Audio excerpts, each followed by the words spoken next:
Hey guys, tonight we're diving into the freezing, damp and generally miserable world of sleeping aboard a medieval ship during the brutal winter. And just a heads up, you probably won't survive this. Seriously, between the freezing spray, relentless wind, and the fact that you're sleeping practically on top of other people who haven't bathed in weeks, this isn't exactly your cozy cabin in the woods scenario. So, before you get comfortable, take a moment to like the video and subscribe, but only if you genuinely enjoy what I do here. Also, let me know where you're watching from and what time it is right now. I love knowing where my little ship of sleepy voyagers is anchored across the world. Now, dim the lights, maybe turn on a fan for that soft background hum, and let's ease into tonight's journey together. You step onto the deck of a cog, a stout single-masted merchant ship, sometime around late November, and instantly, a bitter wind knifes through your clothes. There's a salty crust from sea spray already frozen into the corners of the sail. You pull your hood lower over your eyes, but it's no match for the cold that's already making your teeth chatter. Welcome to medieval maritime life, where every voyage is a gamble, and winter is less of a season and more of an endurance test. The cog you're on is about 80 feet long, which sounds decent until you remember it's shared by up to 30 or 40 other people, and most of them stink.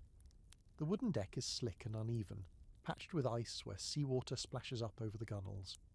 As you stumble across, you glance down into the open hold where barrels of salted fish, hardtack and mead are stored alongside piles of coiled rope and bundles of supplies. Somewhere in that freezing dark pit is where you'll be sleeping. The wind howls through the rigging sounding like a chorus of groaning ghosts, which honestly fits, because it's not just the cold that gets under your skin, it's the sense of isolation. Your days may be weeks from land. If something goes wrong out here, help isn't coming. The ship creaks and rocks beneath you with every wave, like it's tired of this journey too. It's not even night yet, but the sun is already low, bleeding orange into the grey sea. Soon you'll be bedding down, or rather trying to, on the coldest, hardest surface imaginable, medieval wood, soaked in sea brine, shared by half the crew. But before you crawl down there, let's set the scene a little more. You're probably wearing every piece of clothing you own, several layers of wool, a heavy cloak, a linen shirt that hasn't been properly dried since 3 ports ago. Your boots are stiff with salt. If you're lucky, someone traded you a pair of felted wool socks back in Bruges. If not, your toes are already halfway to frostbitten. There's no central heating, no cosy hearth below deck. You've been warned not to light any fires, ever. Ships burn fast, and a spark from a lantern could be all it takes to send the entire vessel and everyone aboard into the icy black below. So no candles, no little warming braziers, no hot stones wrapped in cloth. The only heat you're getting tonight is body heat, which means you'll be packed in tight with everyone else, like salted fish in a barrel. That, or you'll be sleeping alone in a colder spot away from the group, which sounds better until you wake up frozen stiff. Now, you might think there's some kind of cabin, or at least a small crew room, right? Not exactly. The captain has a little space, barely larger than a closet, at the back of the ship. It's enclosed, with a pallet of straw and a thick woolen blanket. He might even have a sheepskin or a fur lining his bed. You, on the other hand, are assigned a portion of the hold. There's no real bed, just the floor, some burlap sacks maybe, and whatever you can scavenge for insulation. You toss your gear down, carefully avoiding the rats, and stake out your square foot of slumber space. If the ship rocks too hard, you'll slide into someone else, or into a barrel, or worse, into a puddle of something you don't want to identify in the dark. There's also the problem of moisture. Ships aren't dry places, even in summer. In winter, everything is damp, your clothes are damp. The wood under you is damp. The blanket you huddle under smells like mould and brine, and is, of course, damp. You roll yourself into a human burrito of damp wool and scratchy linen, press your body against a crate for support, and try to forget that the guy next to you has been coughing for 2 straight days. Fun fact, medieval sailors actually carried waxed cloths or tarred canvases to drape over themselves at night. Not exactly a down comforter, but it helped cut the wind and kept some of the wet out. Some even used oiled sheepskins, wearing them like cloaks during the day and sleeping under them at night. But all of these things came with the added bonus of smelling exactly how you'd expect. Historically, most medieval ships weren't really designed with human comfort in mind. They were tools, built to carry cargo, not people. So sleeping arrangements were an afterthought. If the hold was packed, you might have to sleep out on deck, in the winter, with sea spray freezing to your face. And here's where the historical debate kicks in. Some scholars argue that crews rotated sleeping schedules, so the hold was never completely packed. Others believe people just crammed in wherever they could. There's not a ton of surviving documentation, probably because most medieval sailors didn't write memoirs, or survive long enough to bother. As night falls, you tuck your hands under your armpits and pull your cloak tight. You feel the ship lurch with another wave, and your stomach flips. Someone below curses, then vomits. A small blessing. The stench of the sea wind is so strong it almost covers the human smells. Almost. You close your eyes, your breath fogs in the dark. You try to imagine a warm bed, a crackling fire. You try to imagine the shore, but you know it's still a long, long way off. And tonight, this wooden coffin, floating on an unforgiving sea, is the only bed you've got. You wake up groggy, stiff, and already shivering, which is impressive considering you never really stopped. The cold isn't just in the air, it's inside your bones now. You try to stretch, but immediately bump into a fellow crewman who grunts and rolls away without opening his eyes. Every joint aches like you've spent the night fighting a pack of angry goats. Your jaw is clenched from the chill, and you're pretty sure your nose has gone numb. You touch it just to check. Yep, numb, but still attached. Good start to the day. You sit up slowly, careful not to knock over a sack of onions, acting as a makeshift wall between you and someone else's corner of the hold. The wood beneath you is still damp, because of course it is, and your blanket is suspiciously heavier than it was last night. You give it a sniff. Brine, mildew, and something else you'd rather not identify. The truth is, on a medieval ship, nothing ever truly dries. Moisture clings to everything like a jealous ghost. There are no towels, no heated drying racks, and absolutely no chance of catching a whiff of anything fresh. Sleeping arrangements are democratic, if by democratic you mean chaotic and unfair. The higher-ranking crew members, first mate, navigator, quartermaster, get slightly better spots. They're usually closer to the stern, where it's marginally warmer and a little less loud. You, on the other hand, are just a deckhand. That means you sleep where there's space, and if someone else wants your spot and outranks you, you move. Forget beds. Forget even straw mattresses. The best-case scenario involves a spare coil of rope to use as a pillow. Most nights, you curl into yourself like a shrimp, and try not to roll into someone else's elbow or boot. There's a reason sailors learn to sleep in tight knots, literally. You'd bend your body into whatever shape would keep you from sliding across the hold every time the ship hits a wave. Now, let's talk about sleeping posture. Lying flat. Only if you have space and you're willing to take the risk of a rat mistaking your face for a footpath. Curled in a fetal position is more common, partly to preserve body heat, and partly because it's just instinctual when you're freezing. Some guys sleep sitting up, backs against barrels or beams, not because it's comfortable, it isn't, but because lying down means your body touches more cold wood, and the cold wood always wins. A lot of people ask about hammocks, and here's the sad news. They weren't in widespread use on European ships until the 16th century. Right now, you're centuries too early. No gently swinging cradle to rock you to sleep here. Just wood, salt, and the smell of unwashed humanity. There is, however, the occasional makeshift sling, a canvas or rope net suspended between support beams, but those are rare and usually reserved for someone who lost a bet or a limb. It's worth noting that personal space was practically non-existent. You'd think that sleeping shoulder to shoulder with the same 30 guys every night would create a sense of camaraderie. Sometimes it did. Other times it just meant more fights broke out over who farted or who stole someone else's waxed cloak to use as a blanket. People snored, they muttered in their sleep, they kicked, they drooled. And if someone had lice or fleas? Congratulations, now everyone has them. You look around as the rest of the crew begins to stir. A few of them are rubbing their arms briskly, trying to get blood flowing. Others are already outside, scraping ice off the deck with dull blades and muttering curses that would make a bishop blush. You think about staying under your blanket a few more minutes, but that's a quick way to get kicked. On a ship, everyone works. Sleep is a luxury, and too much of it makes you look lazy. If you're caught still snoozing when the bells ring, don't be surprised if a boot meets your ribs. Historical fact: some ships implemented a kind of shift-based sleeping system. The day was divided into watches, and while some of the crew worked, others slept. This rotating system meant you weren't always sleeping at night. Sometimes your night happened during midday, in full light, with all the noise and chaos of ship life happening around you. Not ideal, but at least you weren't standing on the forecastle with sleet slapping your face. As your stomach growls, you consider skipping breakfast. Not out of choice, because it's probably just cold porridge or rock-hard biscuit, but because even sitting still for too long risks losing body heat. Food helps, sure, but only if you can eat it fast enough before it freezes to your fingers. You pull your scarf tighter and make your way to the mess area, if it can be called that. It's just a cleared space where barrels double as tables and everyone eats standing up. Someone passes you a chunk of salted meat. It's chewy, cold, and tastes like despair. While you chew, let's dip into one of the more fringe facts. Some sailors believed that sleeping too long in the cold would freeze your spirit. Not just your body, your actual soul. There are reports of crew members waking people up aggressively, not just to keep schedules, but out of fear that the sleeper would never wake at all. It's half superstition, half very real concern, because hypothermia doesn't always come with a warning. Sometimes the last thing you feel is warm, comfortable drowsiness. Then you're gone. And this brings us to one of the enduring debates among maritime historians. Did the average sailor sleep better or worse at sea than on land? It sounds like a no-brainer, right? Of course it's worse. But consider this.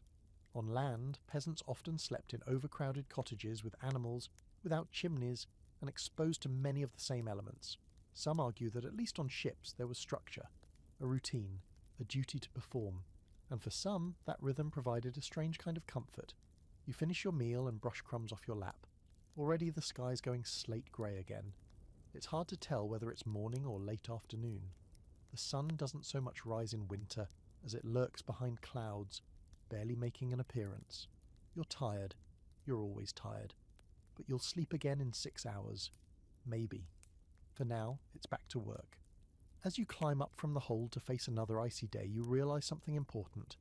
This isn't just sleeping in winter. It's surviving. Every night you get through is a win. Every dreamless, shivering slumber in that cramped, swaying coffin of a ship is another night you beat the cold, the sea, and the odds stacked against you. You've lost track of how many nights you've spent on this ship. Time gets weird out here. Days blend together, and sleep isn't really a solid 8 hours anymore. It's a patchwork of half-dreams, interrupted by groaning wood, yelling sailors, and the ever-present slosh of seawater. You're always cold. Even when you're sweating from hauling ropes or scrubbing the deck, there's a chill underneath it all, like your body's given up on ever being truly warm again. So tonight, when you crawl back into your little corner, you're determined to hack the cold. If you're going to shiver yourself awake every hour, you might as well go down fighting. You start with layers. That's your first defense. You wear everything you have. First, the linen shirt that's basically fused with your skin at this point. Then a thicker wool tunic, still slightly damp from a wave that slapped you across the chest mid-shift. Over that goes a short cloak that used to be brown but now exists in that muddy grey colour shared by most of your belongings. Wool trousers, patched at the knees. 2 pairs of socks, one of them with holes. You wrap strips of cloth around your feet for extra insulation, then pull your boots back on. They're stiff from cold and salt, but they'll hold your body heat, or at least that's the theory. And here's the trick of the night. You smear a little goose fat along your chest and the back of your neck. It's disgusting. It smells like old meat. But it creates a seal that traps warmth, and in the brutal logic of medieval winter survival, function beats dignity every time. Some of the older sailors swear by it. They talk about rubbing animal fat on their feet before slipping into wool socks, like some kind of greasy prehistoric skincare routine. Then you pull your blanket over you, if you can even call it that. It's a patched-together mass of cloth, leather scraps and burlap. A few stolen bits of fur sewn in at the corners. It doesn't cover you fully, so you curl up tight, arms tucked in, knees pulled toward your chest like some primitive nesting creature trying to fake hibernation. Your breath fogs in front of your face, a constant puff, puff, puff in the dark. You try to think warm thoughts, a fire, a heavy quilt, the kitchen hearth from your childhood, even if you can't really remember it. Just the idea of warmth is enough. But those thoughts don't last long. A drip from the ceiling hits your forehead. Cold, sharp, constant drip, drip, drip. You roll over, only to press your elbow into the ribcage of the sailor next to you, who grumbles something about fleas and coughs twice into the darkness. You lie there, blinking into nothing, and think, this is the most intimate misery you've ever known. Everyone's in the same horrible soup, cold, wet, tired, and pretending they're asleep. Sometimes someone mumbles a prayer. Sometimes there's a fart, followed by muffled laughter. But mostly it's just the groan of the ship, the creak of ropes, and the ocean slapping the hull. Let's pause to appreciate a historical tidbit. While the rest of the medieval world had fireplaces and featherbeds, okay, only the rich did, sailors were out here perfecting the art of sleeping under impossible conditions. And goose fat wasn't the only trick. Some sailors stuffed hay or straw into their tunics for extra insulation. Others used bits of sailcloth as makeshift sleeping bags, tying them tight to keep the heat in. If you were crafty, you might trade a few dried figs for a strip of rabbit fur. Everything was bartered, everything had value, especially anything that made sleeping in this floating freezer box a little less horrible. Now, there's a debate among historians about just how common these tricks were. Some argue that most sailors were too poor to afford extras like furs or even proper wool. Others say seafaring cultures developed whole subcultures of survival techniques, passed down like sailor folklore: how to fold your cloak to block wind, where to sleep to avoid the drips, which oils or animal greases worked best on your skin.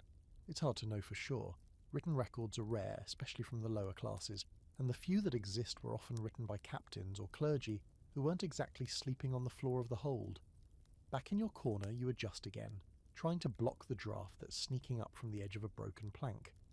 Your fingers feel like they're turning to stone.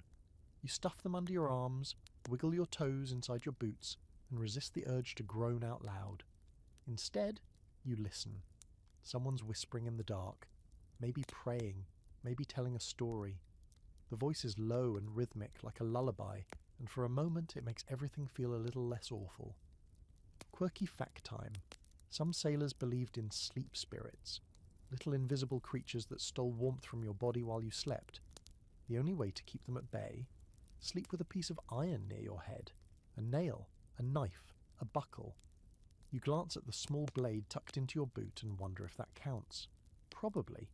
Superstition or not, it gives you a weird sense of comfort, like you've done one tiny thing to tilt the odds in your favour. You finally start to drift, not into sleep exactly, but into that hazy place where your brain stops caring.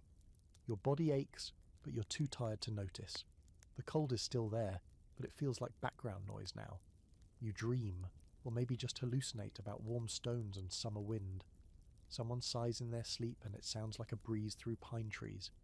You don't smile, but the corners of your mind soften. Then the ship lurches hard to starboard. A wave crashes. Something crashes overboard. You're rolled into the side of a barrel and someone else rolls into you. Elbows, knees, a flurry of whispered curses. Everyone adjusts and resettles like a pile of angry cats being stirred by a stick. You blink. You're awake again, or close enough. And this is the cycle. Layers, grease, huddling, drifting, waking, shivering, adjusting. Every night is a battle. Not dramatic, not cinematic, just an ongoing, bone-deep negotiation between your body and the sea. You're not sleeping so much as outlasting the hours, one by one, until the next watch, the next wave, the next patch of sunlight, the next hard biscuit. It's not rest, but somehow it's enough. You don't notice the hierarchy until it slaps you in the face, figuratively, though the literal slap might still be coming if you get too close to the wrong bunk. See, sleep on a medieval ship isn't just a matter of staying warm and not sliding into a puddle of fish guts. It's politics. Who gets to sleep where, when, and with what kind of covering is a direct reflection of your rank, usefulness, or who you know. And out here, under a canopy of icy stars and creaking beams, social order matters just as much as sails and ropes. At the very top of this damp pyramid is the captain. He gets a cabin, not a big one. Don't picture a king's chamber, but it has walls, a door, and occasionally a shuttered window. Luxury. Inside there's a real bed. Maybe not a full mattress, but at least a straw-stuffed pallet raised off the floor. It's dry. It might even have a fur throw or a layered woolen blanket. The captain might own a feather pillow, probably pilfered from somewhere fancier. He sleeps with relative quiet and privacy, only interrupted by the sound of the sea and the occasional terrified sailor bursting in with news of a cracked spar or an approaching storm. You, of course, will never see that cabin. It's forbidden territory unless you're summoned, and no one wants to be summoned at night. Next down the line are the officers. First mate, quartermaster, maybe the ship's carpenter if he's particularly valuable. They bunk closer to the stern, where there's less movement and more shelter from wind. They get the best corners of the hold. If you're a favourite or just lucky, you might get to sleep near them, which usually means fewer rats and a little more warmth. Sometimes they've built crude partitions, using crates or barrels to mark their space. Sometimes they hang bits of canvas to simulate privacy. You can still hear everything, of course, but the illusion is comforting. Then there's you, and everyone like you. Sailors, deckhands, rowers if the ship has oars. You sleep wherever you're told, or wherever no one's already sleeping. There's no assigned bedding, just open floor, rope piles, or maybe a tangle of sailcloth that someone abandoned during a storm. You quickly learn which spots drip the most, and which ones get the worst drafts. You also learn not to take someone else's spot unless you're prepared to defend it with your fists or a splintery belaying pin. Even within the lower ranks there are unspoken rules. The bigger guys usually take the outside edges so they can stretch out. The older sailors huddle together, telling themselves their experience earns them a warmer patch of deck. Newcomers, like you, get the dregs. You might sleep half under a staircase, or curled around a barrel like a cat that's lost all its dignity. And don't even think about asking for a blanket. If you didn't bring it aboard, you're not getting one. Sailors guard their blankets like treasure, even if it's just a hole-ridden wool sack. Some stitch their initials into the corner. Some sleep with it tied around their necks during the day so it never leaves their sight. Theft isn't just frowned upon, it's punished. And on a ship, punishment tends to involve rope, knots, and bruises. Now, a fun little historical nugget. Some ships had a dedicated sleeping rotation that wasn't just about keeping watch. It was also about managing space. Too many bodies in the hold at once created more heat, yes, but also more tension, more noise, more smell. Some crews split into watch sleeps and watch works, creating a rotation that gave each group a few hours of uninterrupted, if unpleasant, rest. Scholars still argue whether this was common practice or only used on larger vessels, but either way it adds another layer to the strange bureaucracy of shipboard sleep. Another fringe fact? On certain merchant vessels, the cook sometimes had a hot corner, a spot near the galley where the residual warmth from meal prep lingered. Sleeping there was prime real estate, though it came with the risk of waking up smelling like onions and fish. But hey, warmth is warmth. Back in your little rectangle of shared misery, you try to make yourself as small as possible. There's a guy named Hugo on your left. He snores like he's choking on gravel. To your right, someone's feet are uncomfortably close to your head, and their socks are clearly suffering from exposure. You close your eyes and try not to inhale too deeply. It doesn't help that the boards beneath you are shifting, always. Every wave makes the ship groan and your body sway. It's like trying to sleep in the belly of a restless, seasick whale. One of the biggest myths people have about medieval ships is that once you were below deck you were sheltered. Not really. Most cogs didn't have full decks stretching from bow to stern. Many were open to the elements, with only partial coverings or makeshift shelters built from spare sailcloth. Some sailors even slept above deck if space below was too cramped or wet. That meant exposure to freezing winds, snow, sleet, and the occasional rogue wave. The only upside, slightly fresher air. The hierarchy even extended to wake-up calls. Officers were roused gently, sometimes with a whispered word or a light touch. You? You'd be kicked, shouted at, or doused with cold water if you overslept. Sleep was a privilege you earned by being important or at least useful. For the rest of you, it was a temporary suspension of suffering, ended not by nature, but by the boot of a superior. It's funny, in a grim sort of way. Out here, social status boils down to who gets to sleep with the least amount of misery, and yet, no one's truly comfortable. Even the captain, up in his cabin, sleeps with a dagger under his pillow and one eye open. The sea doesn't care about your rank. A storm will toss you all like toys, and in the end, when the mast cracks and the deck floods, everyone's bedding ends up in the same place, soaked, splintered, and lost to the deep. So tonight, when you wrap yourself in your damp blanket and stuff your hands into your armpits for warmth, you don't waste time being jealous of the officer sleeping with a cloak of fur. You just close your eyes and hope that this time the wind dies down, the waves settle, and no one steps on your face during the night watch. You've been aboard long enough now that you start getting questions, quiet ones, whispered in the dark when sleep won't come, and everyone's too cold to pretend they aren't listening. One of the younger deckhands leans over and mutters, "Hey, what about hammocks? Don't they use those on ships?" His teeth chatter mid-sentence. You groan into your damp wool sleeve. Not this again. Here's the truth, and it's going to disappoint anyone raised on romantic notions of sea travel. Hammocks, those gently swaying fabric cocoons you see in every pirate movie, aren't here yet. You're on a medieval ship, solidly 13th or 14th century, and hammocks are still centuries away from being standard gear. The idea's floating around in the corners of the world, but it won't become mainstream on European ships until after sailors encounter them in the Caribbean, where indigenous peoples were already way ahead of the game. For now, you're stuck with the floor, barrels, ropes, or, if you're feeling adventurous, trying to wedge yourself between two cargo nets and hoping you don't wake up face down on the boards. Nobody's swaying peacefully in a canvas sling with a breeze on their cheek. You're all curled up on whatever semi-dry surface you can find, pressed into awkward positions that leave your back and neck feeling like they've been wrung out like laundry. The hammock myth persists, though, because it feels so right. Ships rock. Hammocks sway. It makes perfect sense. And when people hear you're sleeping on wooden planks next to crates of salted cod and pickled cabbage, they don't want to believe it. It just sounds too barbaric. Which honestly it is. But there are some experiments going on depending on where you are. In southern Europe, particularly among the Portuguese and Spanish by the 15th century, there are early attempts at suspending canvas sheets from beams to create sleeping slings, more like makeshift cradles than proper hammocks. These are crude, narrow, and don't always work well. In rough seas, they could swing violently or even dump you mid-sleep onto a sailor below, earning you a swift punch and a few new bruises. You tried it once. There was a fraying bit of spare sailcloth, and you managed to tie it between two support beams down in the hold. It sagged in the middle like an old man's spine, and the second you tried to climb in, the knot slipped. You hit the deck with a thud, dislocated pride and all. That was the last time you tried to outsmart the floor. Instead, the go-to bed remains the same. Rope coils, burlap sacks, leftover sail scraps, or nothing. You've learned to appreciate the texture of coiled hemp. It leaves deep, angry lines in your cheek, sure, but it's oddly springy, and you'll take what you can get. If you're lucky enough to sleep near the spare sail storage, you might roll yourself up like a sausage inside the canvas. It smells like fish and tar, but at least it blocks the wind.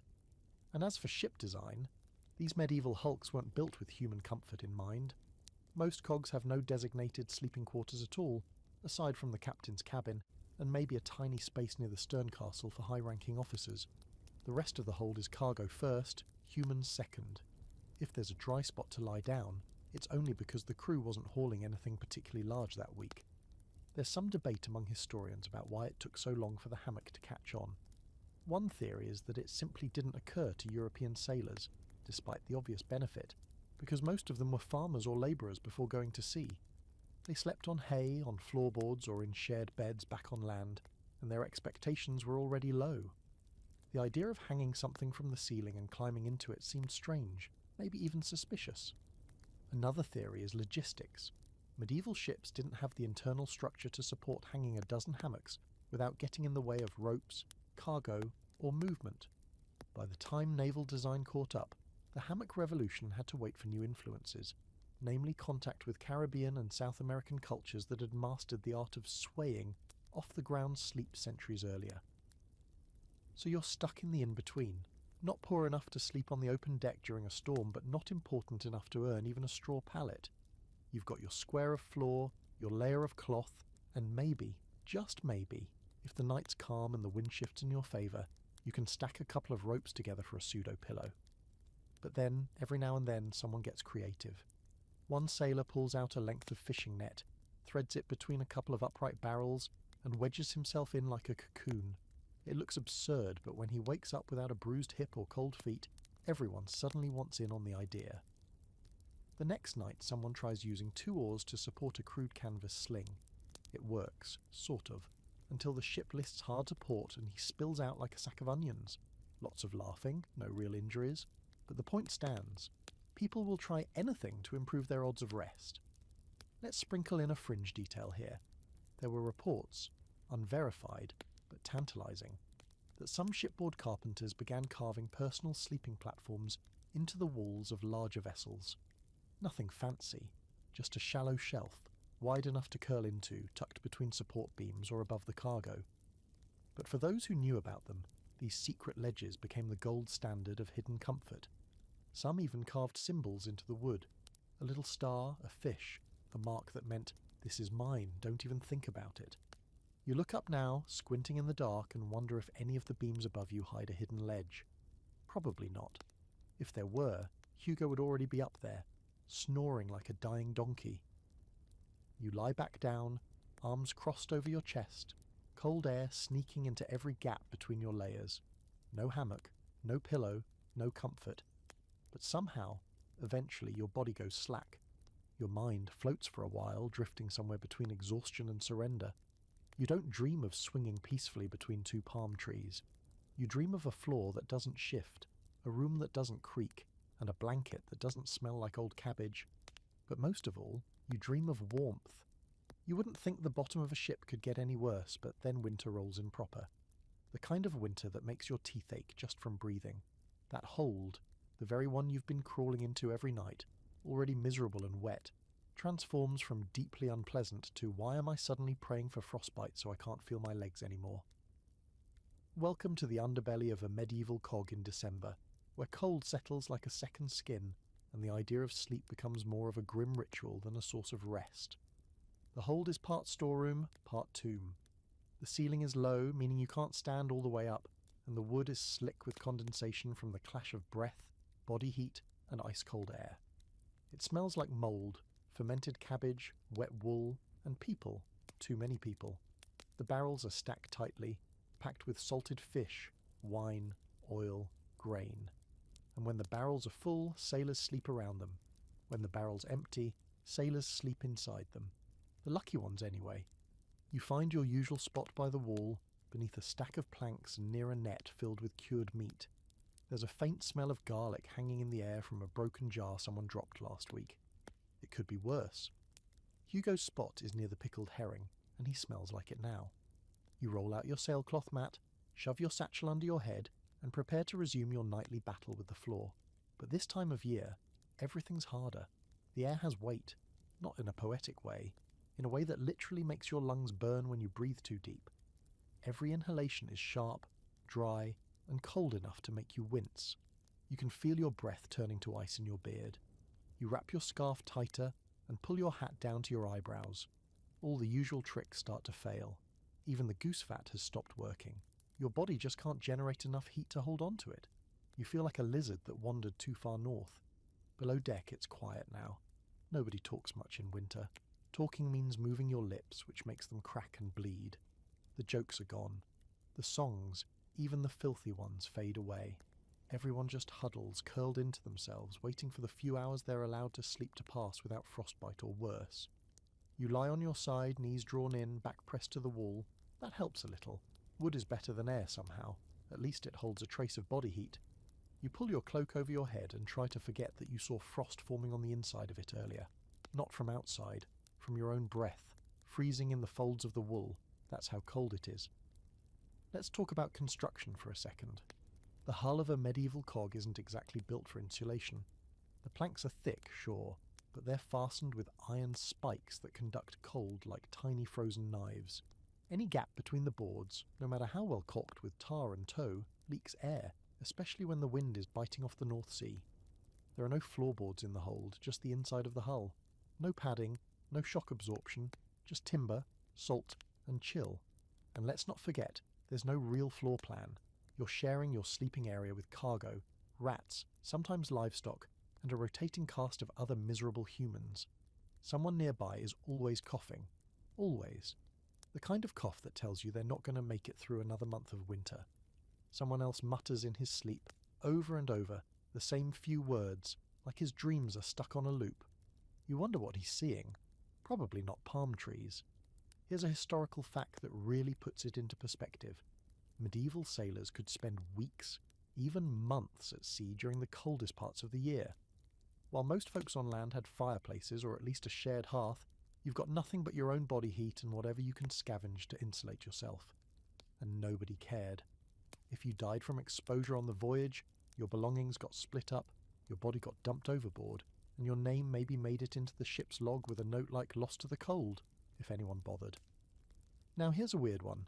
Some crews developed little winter rituals to try to bring luck against the cold, like placing a bit of salted bread in their boots before sleep, or tying a bit of red string around their wrist. One ship's log even describes a sailor who refused to sleep in the same spot twice, believing it invited the winter ghost to find you more easily. Is any of it real? Probably not. But when your bones are rattling and your fingers are stiff as iron rods, you'll try anything. And in the midst of all this, frost on the beams, silence from the crew, the occasional squeak of rats, you try to sleep. Not because you expect to wake up refreshed. You won't. But because it's the only escape. The only pause in the long, unrelenting misery of the cold. You press your face into your sleeve, inhale the damp wool, and try to count the seconds between the groaning of the ship's timbers. The rhythm is oddly comforting, like a heartbeat, only louder and more ominous. Sometimes, in these frozen moments, you think about land. Not the bustling ports with taverns and shouting merchants, but land itself. Dirt, grass, a floor that doesn't move, a room that holds heat, a ceiling that doesn't drip salt water on your forehead at 2 a.m. You'd give up your whole month's wages just to lie in front of a fire for 10 minutes. The ship lurches. You feel someone's foot slide into your ribs, but you don't say anything. They're asleep, or close enough. You just shove them back gently, shift your weight, and settle in again. Your hip is numb, your back feels like it's growing barnacles. You'd cry, but tears would freeze. Eventually you doze, not sleep exactly, more like blackout. You don't dream, you don't move. You exist in a kind of suspended animation, your brain powering down just enough to let the cold sink deeper. And when the bell rings for the next shift, you sit up, bones creaking, breath clouding the air, and you realize something awful. You're colder now than when you went to sleep. There's a reason people didn't light fires on ships, and tonight, as you sit hunched against a barrel with your fingers jammed into your armpits for warmth, you really wish that reason didn't exist. But it does, and it's a good one. Fire and wood, especially old, dry, resin-slick wood, are a match made in maritime hell. The kind of fire that starts on a medieval ship doesn't politely smoulder. It erupts, dances up the rigging, swallows sails whole, and takes the entire crew down with it. One ember, one spark flicked in the wrong direction, and the sea becomes your grave. Still, knowing that doesn't make the cold easier to bear. And when it's below freezing, the wind is howling, and your teeth are clacking like a marionette's, you start to understand why some sailors tried anyway. Officially, fires were banned. No open flames. The cooking fire, if your ship even had one, was usually set up in a metal box, a brazier bolted to the deck, filled with sand or stones to trap the heat. But even that was risky, and in winter it was often doused or denied altogether. A cold ship was a safe ship, or so the saying went. Unofficially, though, sailors found ways. You've seen it yourself. A small clay pot filled with embers from the cook's hearth, smuggled below deck and kept glowing under a bucket or helmet. The heat it gives off is pitiful, barely enough to warm your hands, but it's something. And something is enough when your breath freezes to your beard and your boots feel like they're filled with stone. One night you spot a group of older sailors crouched around a crate, whispering like they're sharing secrets. When you shuffle closer, you see the faint red glow of a tiny ember pot, hidden beneath a pile of rags. It's ingenious, in a desperate sort of way. One of them holds his hands over it, fingers twitching as if trying to soak up warmth through sheer willpower.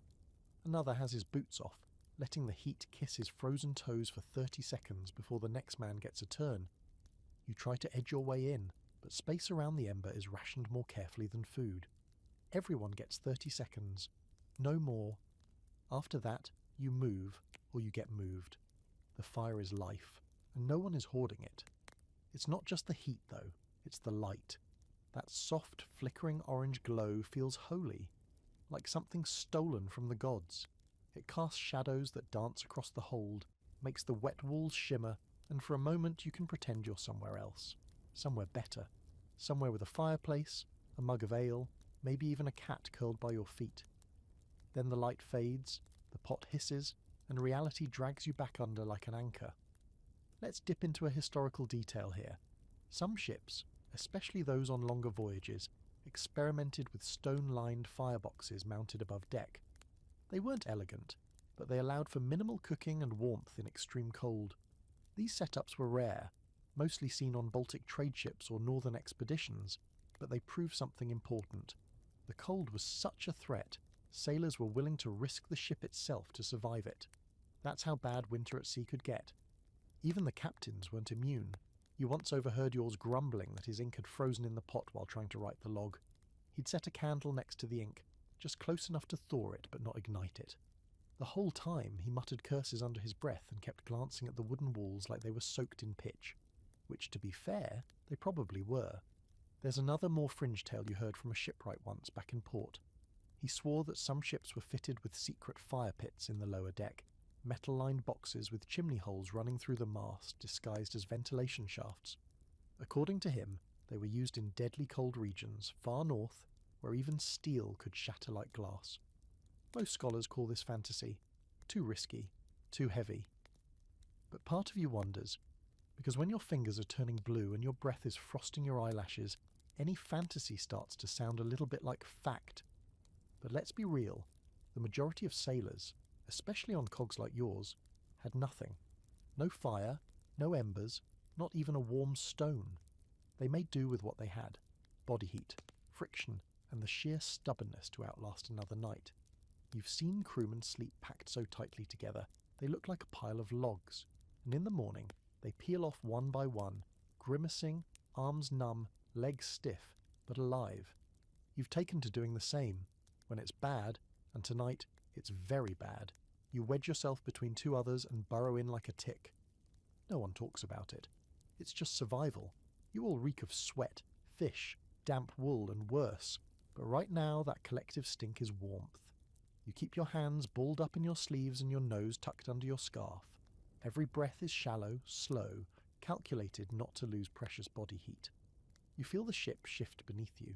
The boards creak and groan like they're complaining about being awake in this weather too. Eventually one of the officers stomps down from the deck and kicks a nearby barrel. No fire down here, I smell smoke. Everyone freezes. You hold your breath. The ember pot is gone. Vanished. Hidden like contraband beneath a false bottom in a crate of salted meat. The older sailor who'd been tending it shrugs innocently. Must be from the deck, sir. Wind's carrying it. The officer grunts and lumbers off, not entirely convinced but too cold to investigate further. Once he's gone, a few of the others chuckle. Soft, hollow. The kind of laugh that sounds more like coughing. Then, like shadows, everyone folds back into themselves. You curl back up, eyes heavy, every muscle tight against the cold. You picture a roaring hearth, bread baking, wool socks hung by a fire to dry. These thoughts keep you sane. Barely. Fire on a ship is death, but no fire. That's its own kind of slow execution. And tonight, like every night, you choose the long way out. There's a particular smell that settles into the ship after a few weeks of winter sailing, and once it hits your nose, it never quite leaves. You've already smelled sweat, of course, your own and everyone else's, but that was back in the early days when the wind was sharp and the deck still saw daylight.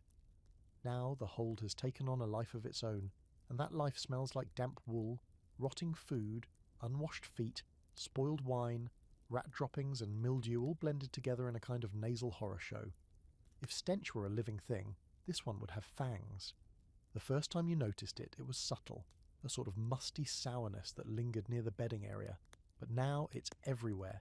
It clings to your clothes, seeps into your blanket, and coats your tongue. You wake up with the taste of it in your mouth like you've been chewing on a soggy boot. You breathe shallowly, not to conserve energy, but because deep inhales feel like a mistake. To make it worse, the cold has sealed everything in. There are no open hatches, no sea breeze wafting through to take the edge off. Every man's breath condenses in the air and soaks back into the walls, where it stagnates. There's a slick film of condensation on everything. You touch the side of a barrel and your fingers come away wet, but not the good kind of wet. It's a kind of slimy dampness, the kind that breeds things. You once found a patch of mould growing on the underside of your blanket. No one was surprised. Another sailor discovered his cloak had sprouted something green and fuzzy. He scraped it off with a spoon, and then used the same spoon to eat breakfast. When you gagged, he just laughed. "Tastes like herbs," he said. Now, let's get into a historical fact that really brings this into focus. Hygiene on medieval ships was theoretical. Sailors rarely washed. Not just because water was precious, but because being naked in the cold could literally kill you. No one wanted to take off their clothes to wash their bodies. not when the wind could slip inside your bones. So grime layered on grime, sweat turned into a salty paste, and lice settled in like long-time tenants. The corners of the hold are the worst. That's where sailors go to relieve themselves when they can't make it to the railing. It's too dangerous in stormy weather, or in the dead of night, to fumble your way up to the deck and dangle your backside over the sea. So corners it is. Someone tried to assign a latrine barrel, but that system broke down about 3 ports ago. Now it's more of a suggestion than a rule. And when the ship rocks, let's just say the mess doesn't always stay put. In that delightful cocktail of filth, you still have to sleep. Still have to find a place to curl up and trick your body into thinking it's safe to rest. Sometimes you roll up a piece of cloth and hold it over your nose just to filter the air a bit. Doesn't help much. Everything smells like it's been fermenting in a wet cellar since last harvest. Quirky fact time. Medieval sailors believed that strong smells, especially bad ones, could cause disease. The miasma theory held that foul odours were not just unpleasant but dangerous. Some sailors tied scented herbs into little pouches and wore them around their necks or stuffed them in their hats. Lavender, rosemary, dried citrus peel if they were lucky. You tried it once, found some dried thyme in a busted supply crate and tucked it into a scrap of cloth. For a whole 5 minutes it helped. Then the thyme just smelled like everything else. Wet, mouldy despair. You get used to the rats though. That's the strange part. At first their presence made your skin crawl.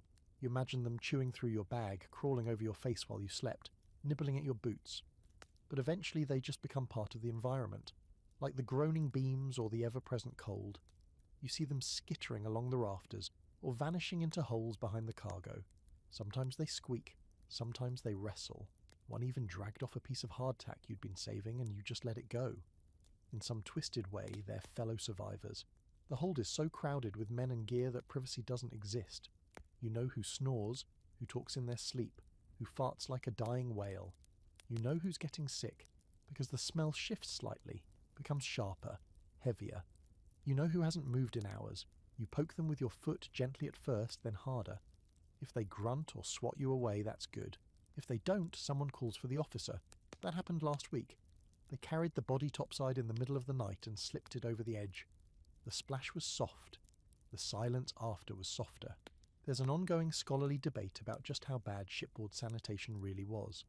Some records suggest captains impose strict cleaning routines, with daily swabbing of the decks and orders to dump waste overboard regularly.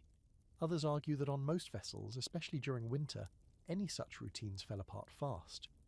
With limited fresh water, limited space, and a crew focused more on survival than hygiene, the ship became a floating petri dish.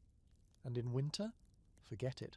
Nobody's swabbing ice-covered boards at midnight when they can barely feel their hands. Tonight the stink is especially strong. You think it's coming from the supply crate near your feet, the one leaking some sort of briny sludge. You shove it with your boot, but it only shifts and releases a puff of something unholy. Hugo gags next to you. Another sailor starts coughing. Someone mutters that the sea gods are punishing you. No one disagrees. And yet, you lie back down.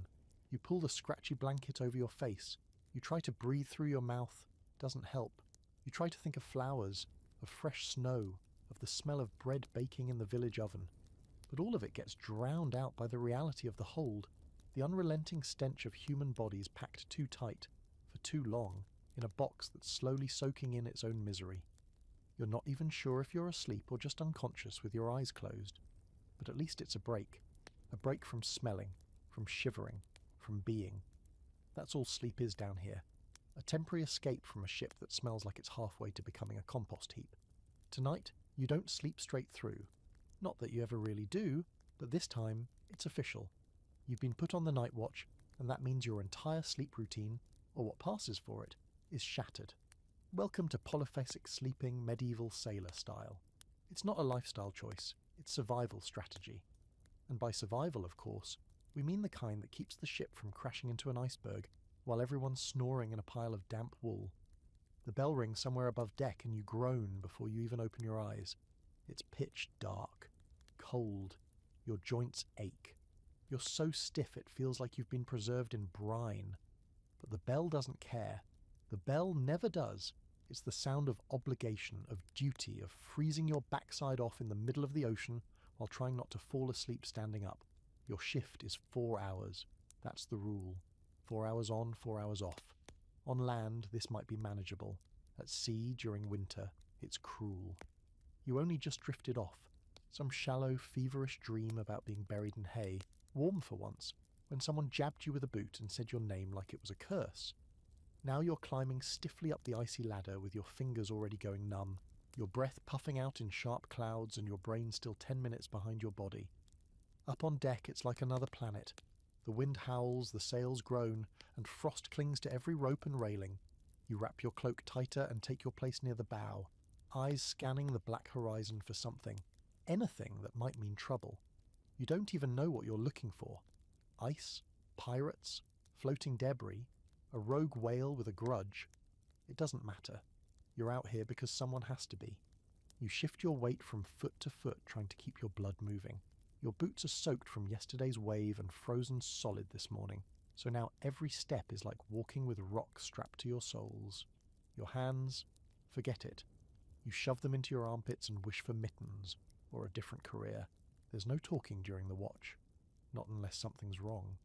Your fellow crewman stands 10 feet away, equally frozen, equally miserable, staring blankly into the night. You exchange a glance. That's all it takes. You both understand. You're both barely holding it together. Now, here's the historical angle. Medieval ships didn't have clocks, so watches were measured with things like hourglasses, bells, or, if you were on a fancier ship, a watch glass that had to be turned every 30 minutes. Someone's job was to flip it, mark the time and ring the bell when a shift ended. Of course, on a rough night nobody trusted the timing. You could be stuck out here for 5 hours because someone forgot to flip the glass, or fell asleep and just guessed. Sailors on many medieval ships followed a watch system based loosely on dog watches later formalized in naval practice. It wasn't just about splitting the crew into shifts, it was about keeping the ship running 24/7. There was always something to do, adjusting sails, checking rigging, watching for signs of land or enemy ships, or just standing guard against the elements. Sleep came in fractured chunks, often no more than 3 or 4 hours at a time, and your body never fully adjusted. You remember asking an older sailor once, "How do you ever get used to sleeping like this?" He laughed until he coughed and said, "You don't.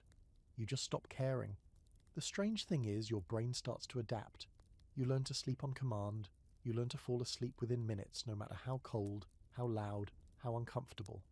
If someone told you to lie down on a pile of axes and get 20 minutes of rest, you'd do it without question. The moment you lie down, your body collapses inward like a folding chair.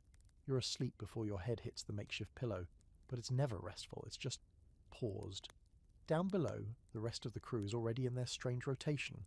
Some are snoring, others tossing. 1 or 2 are sitting up, rocking slowly, trying to lull themselves back to sleep between watches. You see a man you don't recognize walking the edges of the hold with his eyes open, but clearly somewhere else entirely. Sleepwalking? Or just lost in the haze? You don't ask. Another fringe fact. Sailors often slept with one eye half open, literally. It wasn't superstition, just a nervous habit developed from being interrupted so often. The human brain, when forced into broken sleep, adapts by staying partially alert even while unconscious. It's why so many of the older sailors jolt awake if you so much as step near their blanket. Some of them don't even use blankets anymore. Just lean against barrels and sleep sitting up, arms crossed, chin to chest. You've tried that. It works, kind of. Especially if you're exhausted enough to pass out in any position. Once, during a break between shifts, you nodded off on a coil of rope with your head against the anchor post. Your neck was crooked for 3 days, but it was worth it for 45 uninterrupted minutes of unconsciousness. This kind of sleep does things to your brain. Your dreams become strange, fragmented, full of sound and sensation but no logic. You dream of being pulled underwater, of walking across the sea, of voices calling your name from inside the ship's planks. You wake up disoriented, not sure if you're still dreaming. One sailor swore he saw a woman with hair like seaweed walking between the sleeping bodies one night. No one believed him, but everyone slept a little closer together after that. The worst part is waking up again. Every time it feels like you've just started to drift. You're pulled back into the world by the bell, or a shout, or someone nudging you with their boot. There's no slow return, no gentle easing out of sleep. It's sudden, jarring, violent, and then you're back on your feet, back on deck, back staring into the dark sea, waiting for the next shift to end. You've stopped counting the hours. Time is meaningless. Your body aches in places you didn't know could ache. Your mind drifts constantly. But you hold your post. You do your watch. Because that's the rhythm now. Sleep isn't a right, it's a privilege. And on this ship, it's a broken, fragmented, freezing privilege. Earned in 4-hour intervals, stolen between storms, and never ever enough. Sleep finally comes, if only in fragments, and you're just starting to sink into that numb half-slumber when the storm rolls in like it's got a personal vendetta. One moment, there's the usual groaning of the hull, the creak of ropes, the low snore symphony of exhausted sailors. The next, the ship bucks so violently that you're nearly thrown off your pallet, which, let's be honest, is just a square of frayed sailcloth that was probably used to wrap pigs at some point. Everything changes in an instant. The wind howls like it's trying to rip the mast clean off. The boards above your head thunder with heavy boots. Someone shouts, then someone else shouts louder. There's a horrible cracking noise and you don't want to know what it was. You sit up, heart already hammering, still tangled in your cloak and half asleep, because of course the sea would choose now, to try and kill you. Water begins to drip from above, faster than usual. That's never good. You crawl out of your spot, slipping as the ship pitches hard to starboard. Someone else tumbles across the floor with a grunt and slams into a crate. You hear a groan, but no one moves to help. Everyone's too busy trying to figure out whether they're about to die. The storm hammers the ship like it's offended by its existence. Wind shrieks through the ropes like a banshee choir. You can feel the boards flex under your feet. You brace yourself against a beam, knees bent, every muscle clenched as the ship rocks and heaves. You wonder if the entire world has tilted, if this is the part where the bottom splits open and you all get swallowed into the black.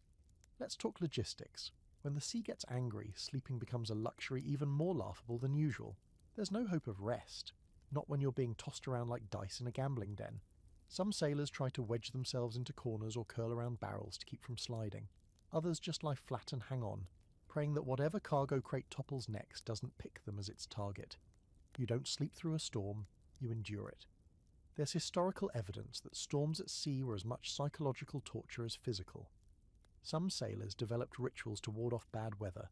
Scraps of cloth tied to the rigging, whispered prayers to St. Elmo, coins nailed to the mast for luck. You've seen a few yourself. Earlier this week, one of the older sailors carved a crude sun symbol into the side of his bunk. "Keeps the dark out," he muttered. Didn't seem to be working. Tonight nobody's pretending. The cold is bad enough without adding the sheer terror of the ocean trying to shake you loose. You can't see the waves, but you feel them. Each one slams into the hull like a fist. The whole ship groans and shudders, and every time you think, this is it. This is the one that splits the planks. The worst part is below deck, where you are. When water seeps in during a storm, it doesn't just make things damp. It pools, it rushes, it soaks into your bedding, into your pack, into your boots. You're suddenly ankle deep in icy brine, sloshing with every roll of the ship. You try to lift your feet onto a barrel, but it shifts beneath you, and you almost go tumbling. The floor is chaos, barrels rolling, rope coils unwinding, and all of it lurching like it's alive and furious. Someone near you starts retching. It's inevitable. Seasickness is a constant companion, especially when the ship pitches violently. You try not to breathe too deeply. The smell of vomit joins the already rich aroma of mould, sweat, and despair. You wrap your scarf tighter and press your back to the wall, praying it holds. You want to run up to the deck just to see the sky, but that's suicide in weather like this. Sailors get swept overboard all the time. One wrong step and you're gone, just another splash in the darkness. No one can hear you scream over the wind. If you fall, you vanish. That's the rule. So you stay put and ride it out, teeth chattering, muscles cramping, heart racing like a drum. Quirky fact of the night. Some sailors swore that sleeping through a storm brought bad luck. They believed the sea didn't like being ignored, and if you dared to close your eyes during her tantrum, she'd punish you personally. Which is hilarious because there's no way you're sleeping through this. Even blinking feels dangerous. You feel like if you take your eyes off the ship for 1 second, it'll crumble around you. And then, just as suddenly as it began, the violence slows, not stops, but eases. The ship stops its wild rolling and settles into a slower rhythm. The yelling above fades. You hear the sails being adjusted, the clatter of ropes, the cautious return of structure. You're still soaked, still shaking. But the worst, for now, is over. You slump against a barrel and close your eyes. Not to sleep, just to exist less intensely. Your head throbs. Your mouth is dry. Your cloak is drenched. Everything you own is wet and cold, but you're alive, and no one's been flung off the ship that you know of. This is when the exhaustion really hits. You've been awake for what feels like days. Your body is past tired, aching, buzzing, raw. You feel like you've been pounded flat. When you finally lie down again, your muscles tremble just from trying to relax. The deck's still rocking, but it's gentle now, like the ship is trying to apologize. The hold is quiet again. Someone coughs. Someone mutters a prayer. Someone snores, softly, bravely. You close your eyes and try to join them. It's not rest, not really. Your nerves are too fried. But your body doesn't care. It drags you under like a wave, pulling you into a sleep so deep it barely counts as conscious. The storm has passed, but the memory of it stays behind, curling into the corners of your mind, waiting to haunt the next half-sleep. When you wake again, if that word even applies anymore, it's with the taste of something foul on your tongue, and the weight of exhaustion draped over you like wet iron. Your body aches in that dull, all-over way that doesn't even feel localized anymore. It's just one long, continuous complaint from head to toe. Your mouth is dry, your lips are cracked, and your tongue feels like it's been sanded down with a rope made of salt. In short, you're having a great morning. So naturally this is when someone hands you a cup of grog. It sloshes in a battered wooden mug, steaming faintly in the freezing air, and you hesitate for a second before lifting it to your lips. It smells like bad decisions and old socks. Technically, it's just watered-down ale or cheap wine with a few mystery spices, maybe a chunk of lemon if you're aboard a fancier ship, or trading near Portugal. But on your cog, it's whatever was at the bottom of the barrel, possibly with a splash of vinegar or seawater. Still, it's warm. That's the magic trick. You'd drink melted boots if it meant 5 minutes of internal warmth. The first sip burns. Not in a satisfying, civilized way. More like your throat has decided to protest this indignity with a rash of coughing. Your fellow sailor claps you on the back. "Aye," he says, grinning through blackened teeth. "Puts hair on your soul, don't it?" You nod, eyes watering, and take another gulp. The taste doesn't get better, but the warmth spreads slowly down your chest, and for a moment you almost feel human again, or close enough. This apparently is the ship's idea of breakfast. No porridge this morning, no biscuit, just grog. It's meant to get your blood moving, shake off the chill, and, let's be honest, take the edge off whatever trauma you collected last night when the storm nearly turned you into fish food. Let's pause here for a little historical context. Grog, as it's popularly known, didn't become a formal naval staple until the 18th century, when the British Navy started mixing rum with water to stretch rations and prevent drunken mutiny. But on earlier medieval ships, the principle was already there. Alcohol diluted with water, warmed over a controlled fire, if allowed, and used to brace the crew against cold and sickness. Wine, beer, ale, mead, anything with a bit of punch in it was fair game. Now, whether it helped or just numbed people into tolerating the misery is still debated by historians.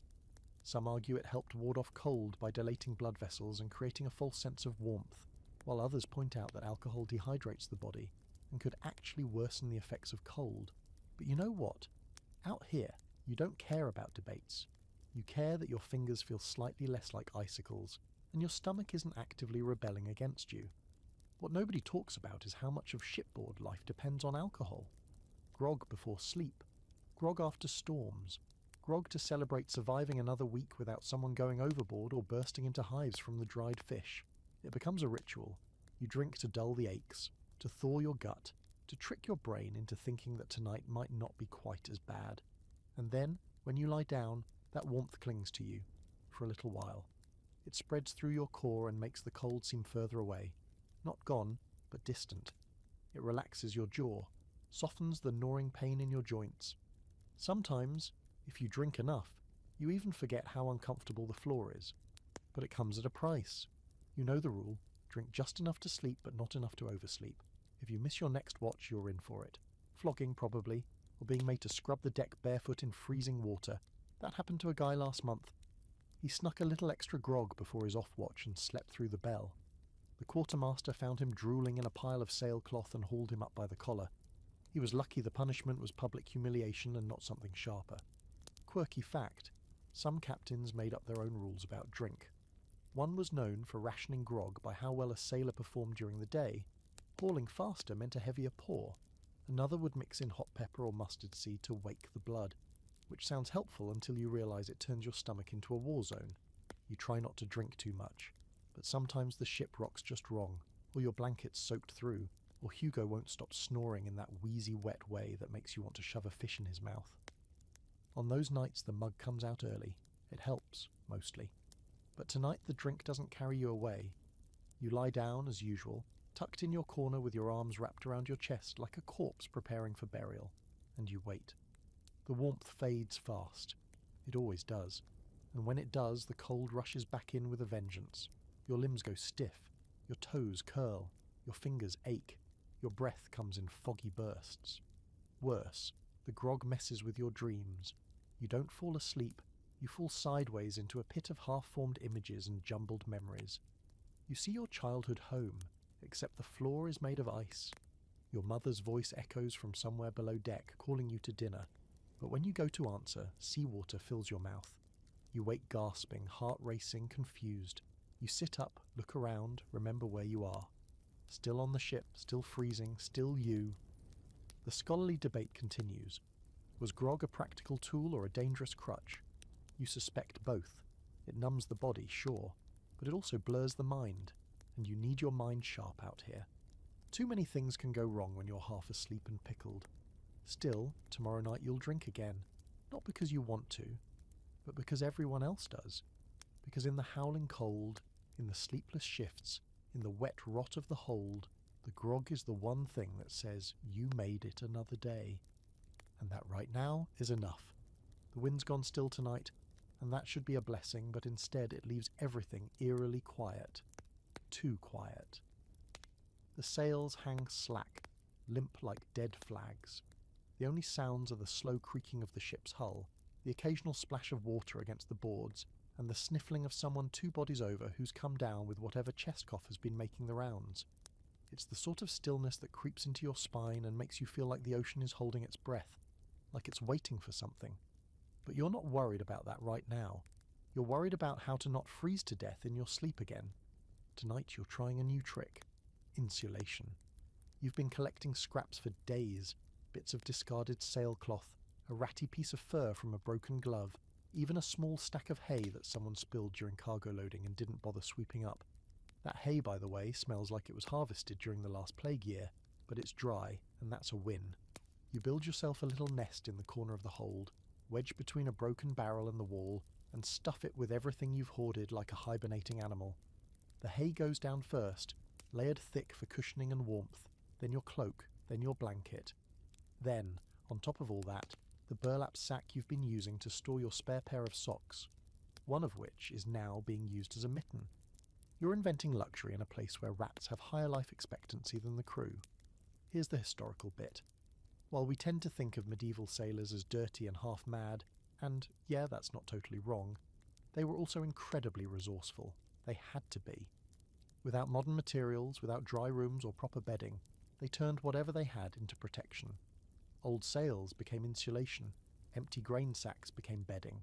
Animal skins, even if half-eaten by lice or rot, were sewn together into makeshift sleeping bags. And the further north you sailed, the more inventive the crew had to become. You remember one guy, big fellow from the east missing a few teeth and most of one ear, who stuffed sheep wool into his clothes every night. Not cloth, raw wool. It itched like madness, and after a week he was red all over, but he said it was the only way he could keep warm. Another sailor used 2 flat planks, one on either side of his legs, and tied them with rope to create a kind of wooden burrito. He said it helped trap heat. Or maybe he was just insane. You lie back in your nest and test the setup. It's not bad. The hay pokes through the cloth in a few places, but you can feel the difference.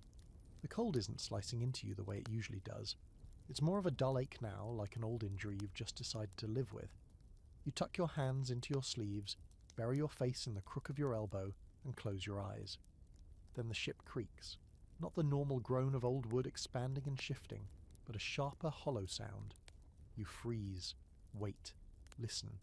Nothing. A few heartbeats pass. Someone nearby coughs. Someone else mutters in their sleep.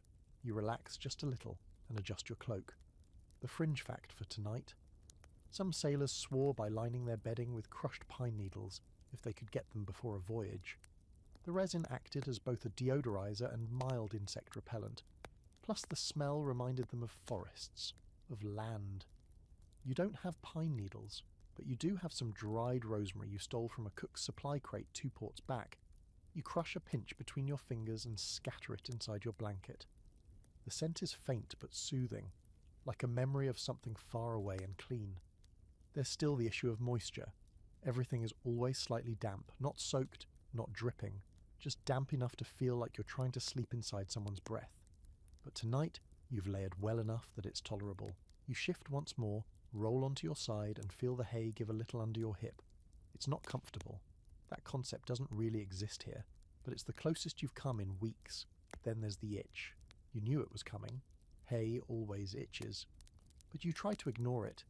You try to focus on your breathing, slow and steady. The faint sound of waves tapping the hull, the occasional snore, the rustle of bodies adjusting, shifting, sharing warmth through proximity. Your little den of hay and burlap starts to work, lulling you closer to something resembling sleep.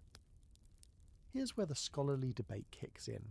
Some historians argue that sailors didn't actually sleep below deck unless weather forced them to. They believe many preferred to sleep on deck, bundled in cloaks and oilcloth for fresh air and fewer smells. Others insist that only officers had that luxury, and most common sailors had no choice but to cram into the hold every night, especially in winter. The truth is probably a mix of both. Either way, the methods for staying warm weren't standardized. Sailors made it up as they went, each man his own test subject in a long, miserable experiment in shipboard insulation. Back in your nest, sleep finally starts to creep in. Your limbs relax. The hay shifts a little with your breathing. Your fingers are curled against your chest, your face hidden beneath 3 layers of fabric. You've created your own microclimate, a tiny cocoon of stolen warmth in a world of damp rot and wood and wind. And then, a rat runs across your foot. You jolt so hard you almost punch yourself in the face. The rat, unimpressed, vanishes into the shadows. You lie there, heart pounding, staring into the dark. No screams. No one else moved. This is normal now. You don't even get angry. Just tuck your feet up tighter under your blanket and go back to pretending you're not here. That you're somewhere warm, dry and clean. Somewhere with walls that don't leak and food that doesn't smell like salted regret. You'll sleep again, eventually. The nest helps. The hay helps. The rosemary helps. Even the rat in some backward way helps. Because if it's still alive, that means the ship hasn't sunk yet. And that's a comforting thought. You scratch at your neck for the 5th time in 10 minutes. Not gently either. This is the kind of frantic, sleep-deprived digging that says something's alive in there, and it's winning. At first, you tell yourself it's just the coarse wool rubbing wrong, or maybe a little hay still stuck from your new nest. But then the itching spreads. Neck, scalp, shoulder, along your ribs. That twitchy pinprick feeling like something tiny and determined is crawling over your skin. Congratulations, you've got bed bugs, or lice, or fleas. Honestly, at this point it's a pest buffet, and you're the entree. It's one of those aspects of shipboard sleep that nobody warns you about. Not because it's a secret, but because it's too obvious to mention. When you pack 40 or 50 men into a wooden box for weeks on end without proper washing, bedding rotation, or access to fresh clothing, something is going to start biting. Probably several somethings, and they don't wait politely for morning either. They work the night shift, just like you. The itching hits hardest in the quiet hours, when you're trying to get a few minutes of rest. It starts as a tickle, then becomes an all-out war. You squirm, scratch, shift, swear. If you're too aggressive, you wake up your neighbour, who growls at you in 3 different dialects and threatens to feed you to the fish. If you're not aggressive enough, you lie there chewing your tongue to keep from clawing your own skin off. Historically speaking, ship infestations were not only common, they were expected. Bedbugs, lice, and fleas were simply part of the sailor's experience, as unavoidable as damp clothes or bad food. Ships that hadn't been cleaned properly between voyages, most of them, let's be honest, would become mobile breeding grounds for insects.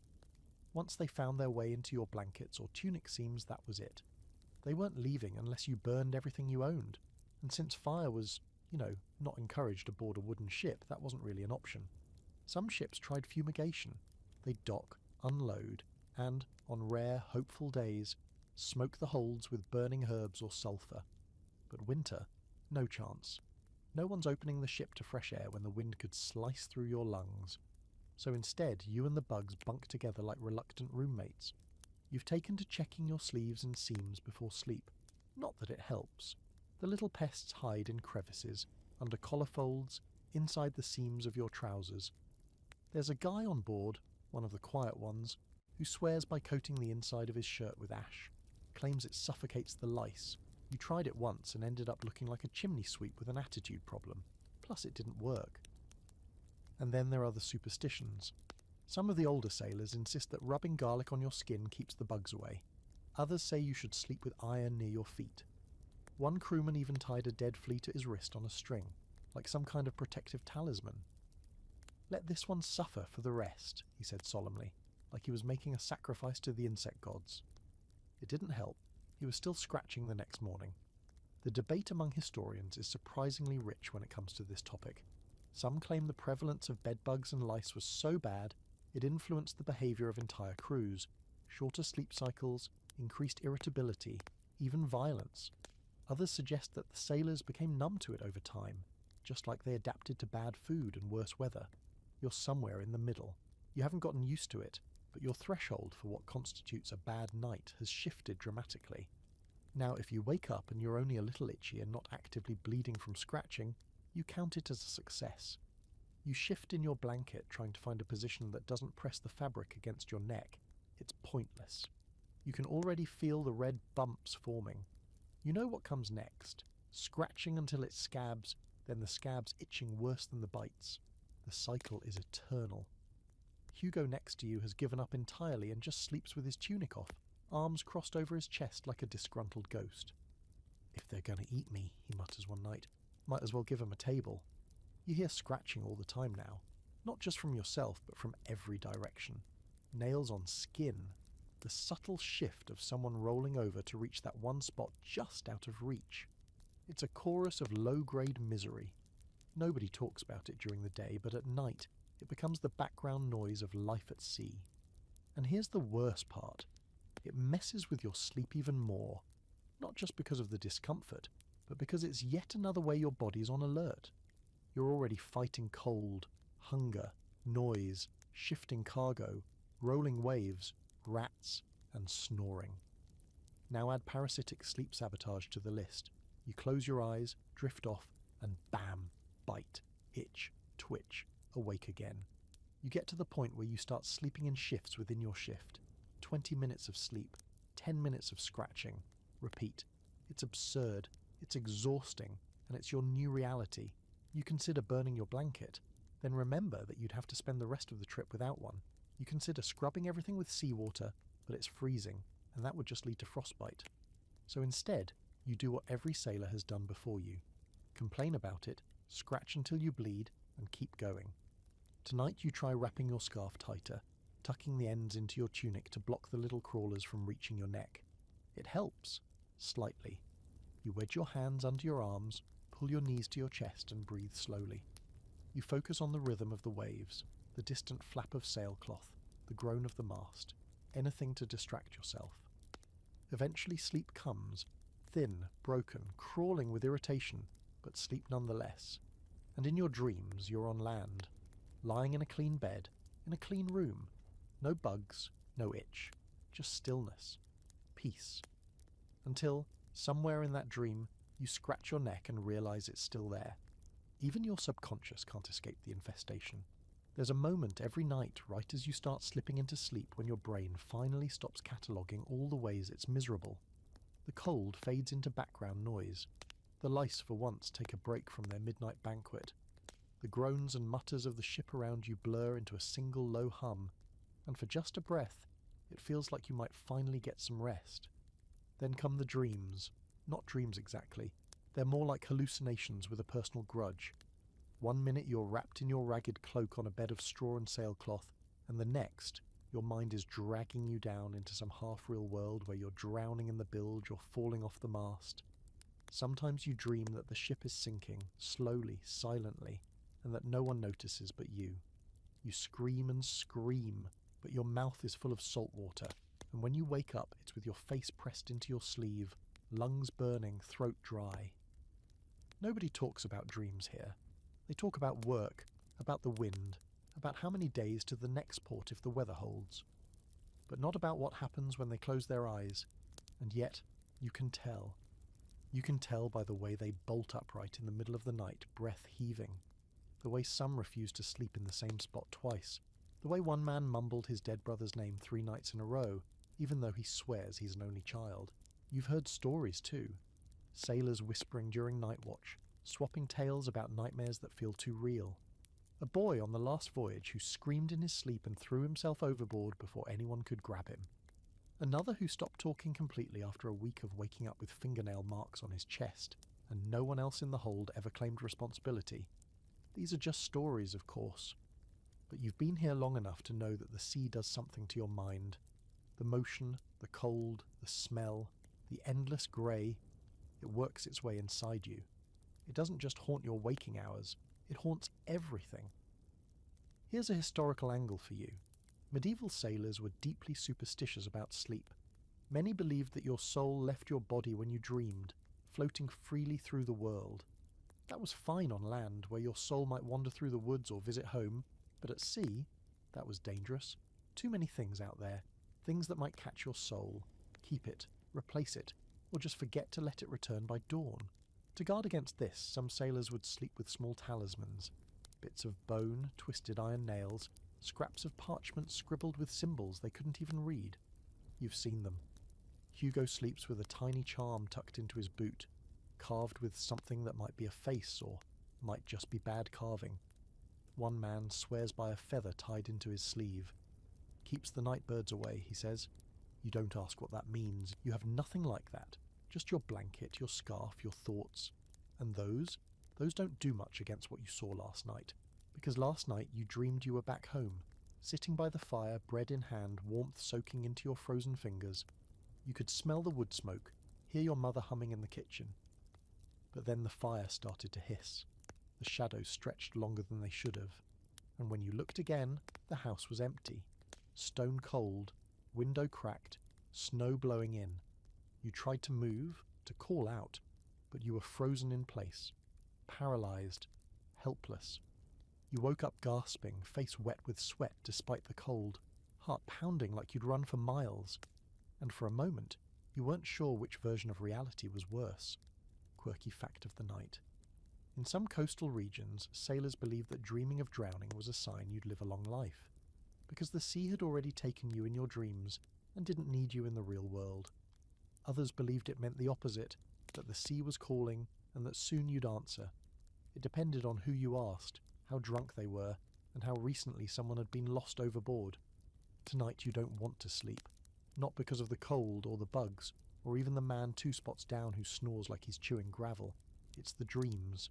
You're not sure your mind has any warmth left in it. Even your fantasies have frostbite now. You lie back, pulling your blanket tight around your shoulders. You focus on your breathing, in, out, the creak of the beams, the soft splash of water outside the hull, someone muttering in their sleep. You squeeze your eyes shut and try to think of anything else. Your favourite tree from childhood, a warm meal, the feeling of sun on your face. You build it carefully in your mind like a shelter. It almost works. You start to drift, mind slipping sideways. The ship rocks gently beneath you. Your body surrenders, and then the dream begins again. Not the same one, but just as vivid. This time you're below deck, same as now, except everyone around you is gone. Blankets lie empty. The ship is still, too still. You get up, walk to the ladder, climb to the deck. The sky is dark. No stars, no moon, just a black dome over a black sea. And there, standing at the helm, is someone with their back turned. You call out. They don't move. You step closer. Still nothing. You reach out, hand trembling, and just as your fingers touch their shoulder, they turn, and you jolt awake. Heart racing, breath short. The same position, the same hold, but your blanket is halfway off and your boot is gone. Just one. You sit up, squinting into the dark. Nothing. No movement, no sound. Just the usual groaning of the ship and the shuffle of sleepers. But for the rest of the night you don't shut your eyes again. Not even once. You don't fear the cold anymore. You fear your own mind. You're almost asleep when it happens again. A sudden light pressure near your foot. Not the weight of a boot or a rolled blanket. Number. This is skittering, quick, and unbothered by your presence. You don't even flinch anymore. You just sigh, open one eye and whisper, "Go on then," like you're giving it permission. Because what else can you do? The rat doesn't answer. It never does. But it also doesn't leave. It pauses for a second, likely checking if you're dead, then pads across your ankle like it's strolling through a hallway made just for it. And that's when it hits you. You're not alone. You've never been alone. Not since you boarded this floating wooden coffin. The rats have been here the whole time, scurrying under barrels, nesting in sacks, climbing the rigging at night with a confidence no human could match. They're not passengers. They're residents. You're the intruder. You shuffle your leg to dislodge it. It thuds onto the floor with a soft pat and disappears into the darkness, as if annoyed by your lack of hospitality. Somewhere nearby, someone hisses and swats the air. Probably their turn now. The rats make the rounds like waiters at a banquet. Let's get this out of the way. Rats are a fact of life on medieval ships. There's no getting rid of them. They live in the walls, behind the planking, beneath the deck boards. They chew through ropes, through barrels, through your patience. Some even claim the smarter ones can open knots if there's food on the other side. And on a ship where everything is stored, stacked, or tied down, that's a real concern. But worse than their appetites is the way they invade your sleeping space. You could get used to them in the cargo hold. You could write off their thumps and squeaks as distant. But when one is curled under your blanket, or sniffing your ear in the dark, or biting through the toe of your only remaining boot, it becomes personal. You've seen rats the size of small cats. One of them strolled through the hold last week like it owned the place, dragging a chunk of hardtack behind it like a prize. No one stopped it. A few men even cheered it on. There's a kind of bitter respect for an animal that thrives in the same horrible conditions as you, and still manages to be fatter, faster, and better fed. And yes, you've heard the stories, the ones where rats are a sign. If they all suddenly disappear, it means the ship is cursed. If they swarm together at once, it's a warning that something terrible is about to happen. You used to laugh at those tales. Now you just watch them a little more closely than you used to. Quirky fact of the night. Sailors in the Baltic once tried to train a ship's cat to guard sleeping quarters from rats. They even fashioned it a little collar from spare rope. It lasted 2 weeks before the cat jumped ship at port and never came back. Smart cat.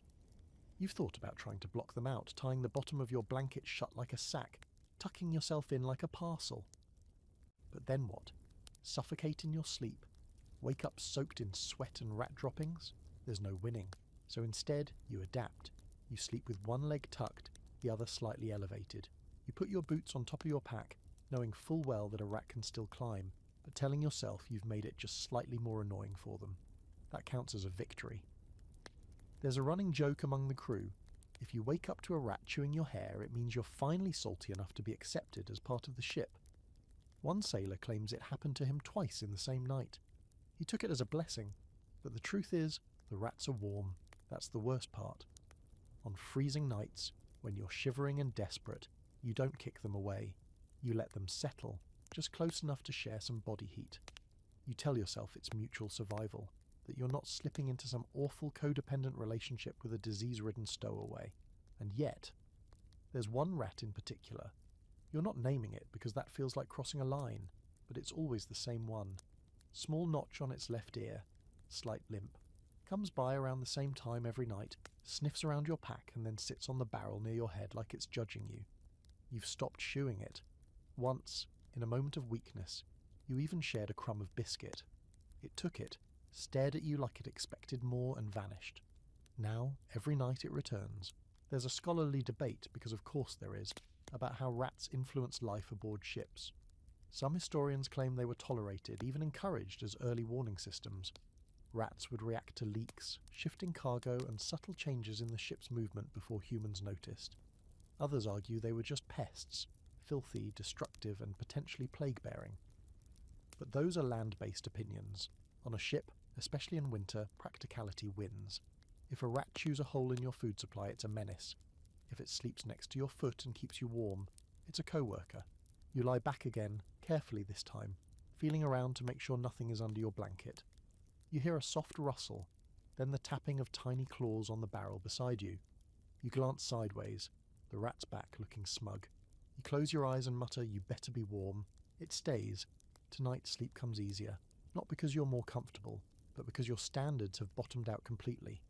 If you're not being chewed on, shouted at, or frozen solid, it qualifies as decent rest. The rat shifts beside you, cleaning its face with tiny hands. It's disgusting. It's endearing. You can't decide which. Eventually your breathing slows, your muscles relax, you stop thinking about lice and cold and dreams and everything else.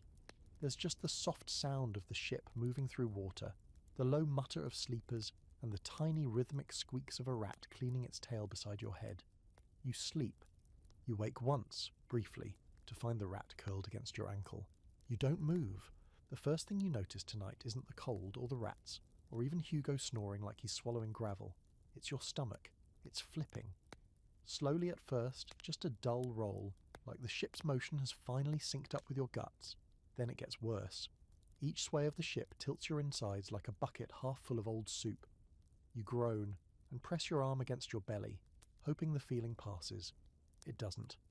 Welcome to seasickness, version 17. It hits different in winter, somehow meaner. You're already weakened from weeks of broken sleep and terrible food, and now your own body has decided to revolt against the idea of being horizontal. Lying down feels like you're being gently, but persistently, punched in the gut by Poseidon himself. You sit up slowly, hoping a change in posture will settle things. Mistake. The moment your head lifts, the nausea swells. Your vision pulses. Your mouth fills with saliva. You lurch forward and barely miss painting your boots with a truly regrettable stew of grog, biscuit, and despair. You manage to vomit into an empty burlap sack, possibly the most useful thing it's ever done. The worst part? No one even reacts. A few glance over in the dim light, blink once and return to their sleep positions. It's just part of the background now. There's no space for shame or privacy in this floating dormitory of doom. Everyone has puked. Everyone will puke again. You just added your chorus to the grand orchestral groan of human misery. Seasickness is old news to sailors. There are accounts from as far back as people have been putting wood on water. Medieval texts describe the Green Terror with morbid fascination. Some thought it was a test of character, others a form of punishment from the gods. A few brave or foolish medics suggested holding a live eel in one's mouth to realign the humours. You'd rather die. And here's the fun twist. It often hits harder when the ship is at rest. When the sea goes still and the sails slacken, the ship doesn't stop moving. It just starts moving in a slow, bobbing circle, rolling gently like a cradle from hell. It messes with your balance, with your senses. It tricks your body into thinking you're falling over and over again. You could be lying perfectly flat, and your stomach still thinks you're in a barrel tumbling down a hill. You try to lie back down, gingerly this time, head propped up, legs curled. You keep the sack nearby just in case. Your body is shaking now, not from cold, but from fatigue and the leftover heaves. There's nothing left in you to throw up. You're just making dry, pitiful noises into a sack that now smells like regret and bile. Fantastic. Someone passes you a chunk of hard biscuit. "Settle your gut," he mutters. You don't know his name, you don't even look at him. You just take it, nibble at the corner, and pretend it's helping. Quirky fact. Some sailors carried small stones in their pockets, and when they started to feel sick, they'd suck on one. The idea was that the motion of sucking distracted the brain from the motion of the ship. Others swore by chewing dried ginger or mint if they could get it. One crewman on board keeps a little pouch of dried orange peel from a port 6 weeks back. He chews it slowly every night like a lifeline. You try the biscuit again. Still hard as bone, you dunk it in your water flask, count to 10, and then try a bite. It doesn't help the nausea, but it gives you something to focus on. Anything to stop your brain from spinning. Anything to ignore the slow drip of water from the hull above your head, or the sway of the lantern that's tied loosely to a post nearby. Some historians argue that constant seasickness was one of the main reasons sailors drank so heavily. Not just to cope, but to blunt the sensation. Enough grog, and you don't notice your stomach flipping. Enough wine, and you stop caring. But there's a dangerous line there, and plenty of men have crossed it, getting so drunk they can't hold the rail and end up slipping into the sea, quietly erased by their own coping strategy. You won't let that be you, not tonight. Still, sleep feels impossible. The nausea comes in waves matching the gentle sway of the ship. You keep your eyes closed, but that only makes it worse. The dark is too alive, too full of motion. So you open your eyes and stare into the gloom, at the way the shadows shift, at the silhouette of the rat now curled beneath the bench, clearly unbothered. It's not sick, it's thriving. You envy it. Eventually your body reaches some miserable equilibrium, not healed, not better, just too tired to keep protesting. The nausea fades into the background. The trembling slows. Your mouth still tastes like something died in it, but at least it's not opening involuntarily anymore. You settle back using your bundled cloak as a pillow. You rest your palm flat against your stomach like you're trying to physically hold it in place.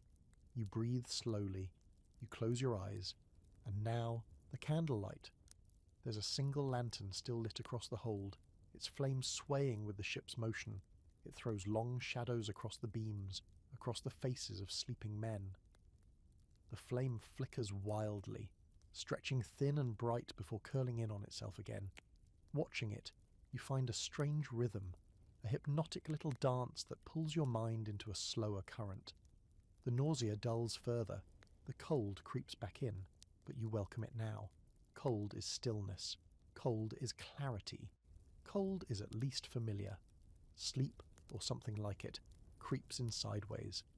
You don't dream this time. No frostbitten hallucinations. No phantom footsteps. Just a deep, hollow quiet. When you wake, the biscuit is still in your hand. The rat has taken a bite. It starts with a hum. Not the wind through the sails or the moan of the hull. This is human, warm and worn in tone. At first, you think someone's just clearing their throat, maybe softly grumbling in their sleep. But then another voice joins, then a third. Low, breathy, almost hesitant. And then suddenly it clicks.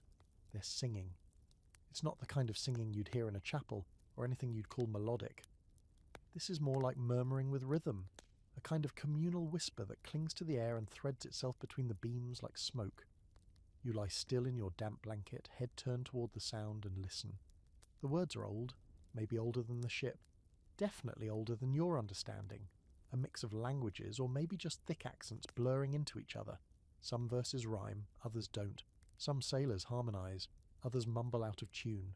But together it works. It's not beautiful, but it feels right, like it belongs in this place, in this frozen, creaking hull, among sleep-starved men and rats. And then comes the beat, feet tapping softly against the boards, a hand slapping rhythm into a crate, someone thumping a rope coil for percussion. A sea shanty is being born in real time, half remembered, half invented, stitched together from scraps of older tunes and reshaped by cold breath and boredom. You feel your foot tapping before you even realize it. The rhythm is simple, repetitive, and strangely comforting. It matches the sway of the ship, matches your heartbeat, matches the collective need for something to drown out the silence that usually wraps around sleep like a wet shroud. Let's talk about sea shanties for a moment. Historically, they served a practical purpose, coordinating labour during rowing, hauling, or loading cargo. But that's only half the truth. They were also a form of survival, a way to keep minds sharp, hearts connected, and tempers in check during long, grinding voyages. Especially in winter, when everything else is grey and freezing, singing is a protest against despair. These aren't the kind of songs you'd write down. Most of them start and end with the crew that sings them. They change night to night.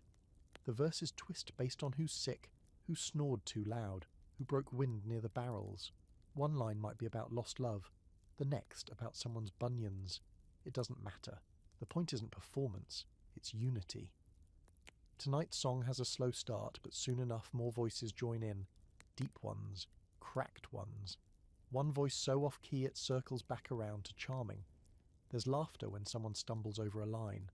Then someone else throws in a ridiculous verse about the captain's terrible beard, and a ripple of amusement rolls through the hold. You're grinning, which is weird. You can't remember the last time your face made that shape voluntarily.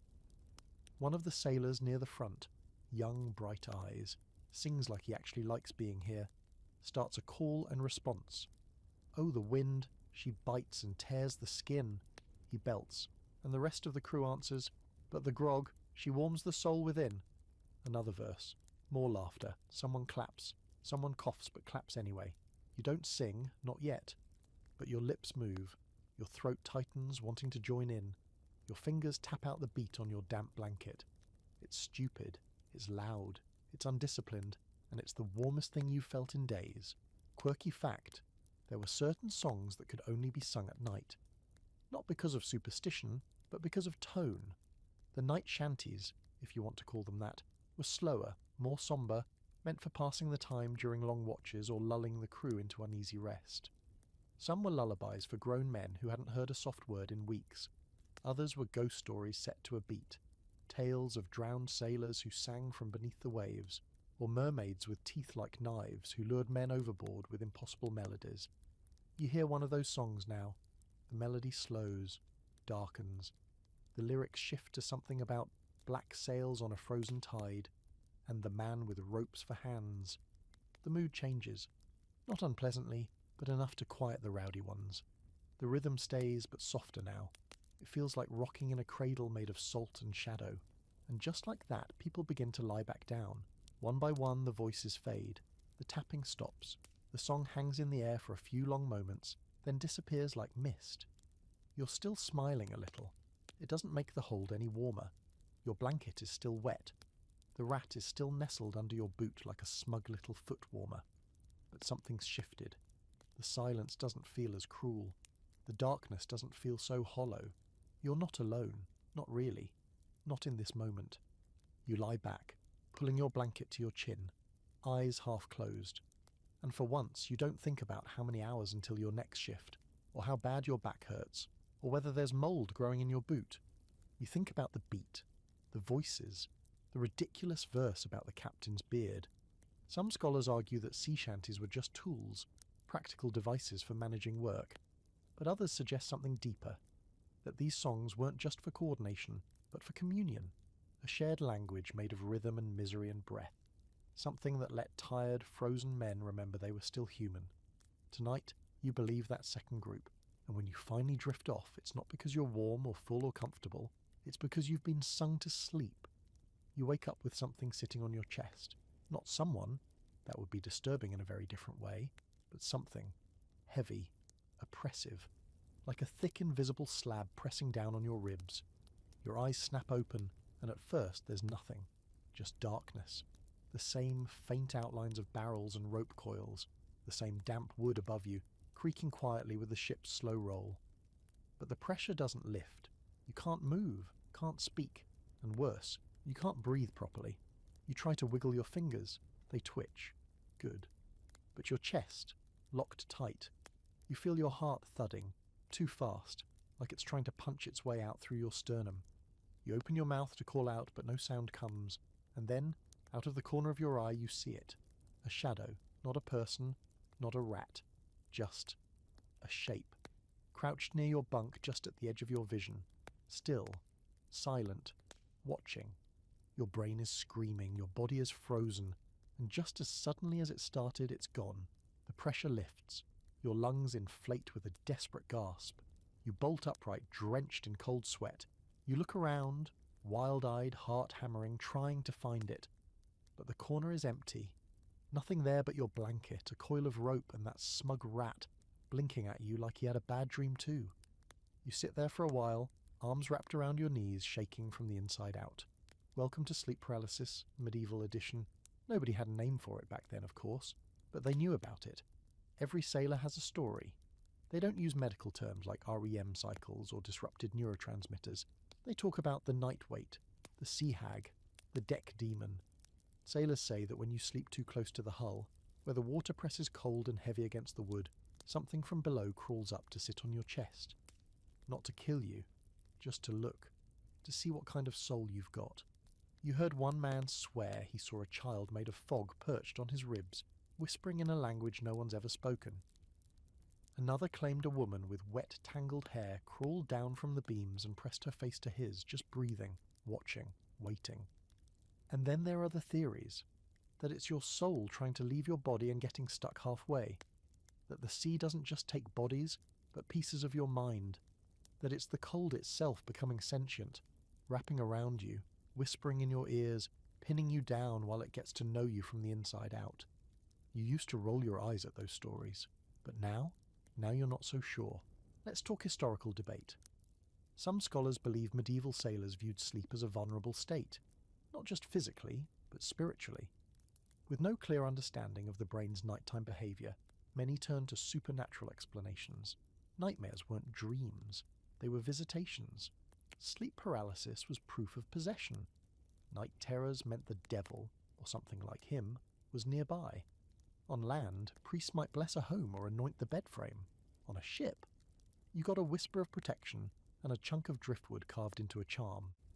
Quirky fact: a Norse sailor's journal from the 13th century describes carving runes into the planks near his head to ward off the watchers of the tide.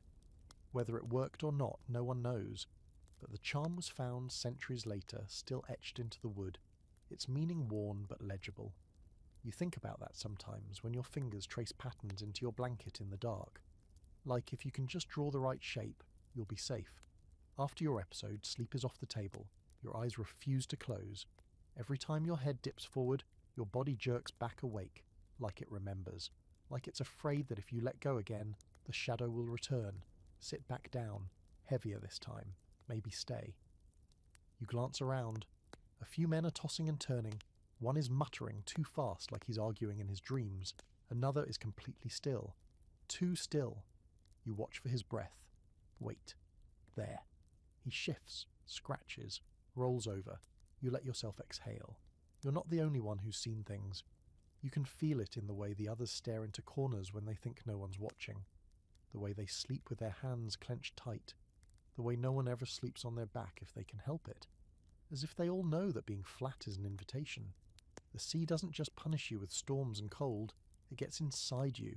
It warps the air, the dreams, the hours between watches. It drapes a fog over your thoughts, and then pokes holes in it just big enough for the shadows to slip through. You try to reason with yourself. Maybe it was just a dream. Maybe you were so exhausted your brain turned on itself. But deep down, you know it wasn't just that. Something was there. You felt it. And worse, it felt you. You wrap your blanket tighter, even though it offers no real comfort. You sit upright, knees drawn in, staring into the dark. You won't sleep again tonight. Not really. Not unless you're willing to take the risk. Somewhere above, the ship creaks. The sails flap gently in the wind. Below, water sloshes against the hull like a quiet heartbeat. And inside, around you, the hold shifts with sleeping bodies and unseen eyes. Maybe you'll dream again tomorrow night. Maybe next time the shadow will speak. There's no bell loud enough to wake you tonight. Not when sleep finally takes you down like a sack of stones. But the cold does. Not the usual chill you've gotten used to either. This is different. This is sharp, violent, like you've been buried in snow while still breathing. Your eyes snap open and for a second, you think you've gone blind. The hold is pitch black. Your hands are stiff, frozen into claws inside your sleeves. You can't even feel your feet. And then you remember it's your watch. The worst one. The midnight watch. You sit up slowly, every joint complaining, your breath fogging into a pale cloud. Your lips are cracked. Your nose is running. You try to sniff, but it hurts too much. It's like your entire face has been left outside overnight, which, to be fair, it kind of has. You pull on your cloak, tighten your belt, and shove your already damp boots onto your feet, wincing as the leather bends stiffly around your frozen toes. Crawling out of the hold and up onto the deck at this hour feels like climbing into a punishment. The wind catches you immediately, slamming into your chest like a fist of ice. It sucks the air right out of your lungs and slaps tears from your eyes. You stagger forward, grabbing a rail to steady yourself and peer out into the abyss. The sea is silent tonight. No roaring waves, no crashing spray, just a long, endless blackness that stretches in every direction. The sky is cloudless, and the stars hang heavy above you, glowing like frostbitten lanterns. It's eerily calm, like the whole world has taken a breath and forgotten to let it out. You take your position near the bow, tucking your face into your scarf and hunching your shoulders against the wind. You're supposed to watch for danger, floating ice, approaching ships, fires, flares. But mostly you're watching the dark, just watching. Here's the thing about the midnight watch in winter. It's less a shift and more a survival challenge. You're not really expected to do much. You're expected to stay alive. That's it. Stay conscious. Stay standing. Don't freeze. Don't fall. Don't drift off and topple into the sea because no one's diving in after you. Not in this water. Not at this hour. Let's talk historical protocol. On some ships, the midnight watch was split into smaller shifts in the coldest months. 2 hours on, 2 hours off, rotating with brutal efficiency. Other crews just drew straws, or rotated alphabetically, or went with the simple method of whoever lost the last dice game. You've had the shift 3 nights in a row, not because you lost anything, just because no one else volunteered, and the quartermaster's got it in for you ever since you spilled grog on his logbook. So here you are, again. Your fellow watch partner tonight is a man named Carol. Big, quiet, Dutch, maybe. He nods at you once and then resumes staring out over the water like he's trying to read something in it. You don't speak. Words just freeze midair right now, and he's not a talker anyway, but it's nice not to be alone. You stomp your feet, slap your arms. It doesn't help much. Your body feels like it's slowly curling inward, trying to protect its own warmth. Your breath ices on your scarf, building up in thin crusts that you have to crack away with your fingers. Your eyes keep drifting shut. Not from fatigue, but from something worse. That sleepy kind of cold, the kind that feels soft, gentle, like it's inviting you to rest just for a second. That's the danger. Historical accounts describe sailors freezing to death while standing up at the rail, their hands still gripping the ropes, their eyes wide open. They don't scream, they don't fall, they just stop. That's what cold does. It convinces you to let go. You clench your jaw and shake your head. Focus. You look down at the deck, watch the frost forming along the planks, tiny sparkling crystals like glass dust, coating the edges of the wood. Your boots slide if you move too quickly. You plant yourself, knees slightly bent, bracing for the occasional gust of wind that feels strong enough to peel skin. Quirky fact. Some sailors try to stay warm by stuffing dried moss or grass into their boots during cold night watches. Others tucked hot stones into pouches, heated from the galley fire, before tucking them into their shirts. That's if you had a galley fire, which your ship doesn't. Not after the last one almost burned the quarterdeck down. Now, the only thing warm on board is the meagre flame flickering behind the captain's door. You glance up at the stars. They're so bright tonight it hurts. One of the brighter ones, just above the horizon, pulses like it's breathing. You stare at it for too long, and suddenly your vision starts to dance. Shapes blur at the edge of your sight. You shake your head again, slap your face, stay awake. But something's off.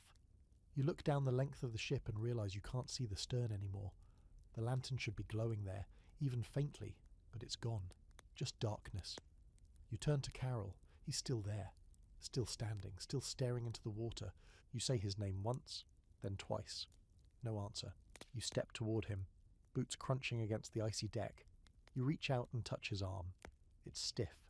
Too stiff. Carol, he exhales. A long, slow breath that fogs in the air like smoke, then finally turns to look at you. His eyes are glazed, not frozen, just vacant, like he's been somewhere else entirely. He blinks once, then twice, and clears his throat. Almost nodded off, he mutters. You nod, more to yourself than him. The rest of the watch is silent. When the bell finally rings and your shift ends, you both move like statues coming back to life. Limbs cracking, faces raw. You climb below deck, not even feeling your hands anymore. Your legs are numb, your ears sting.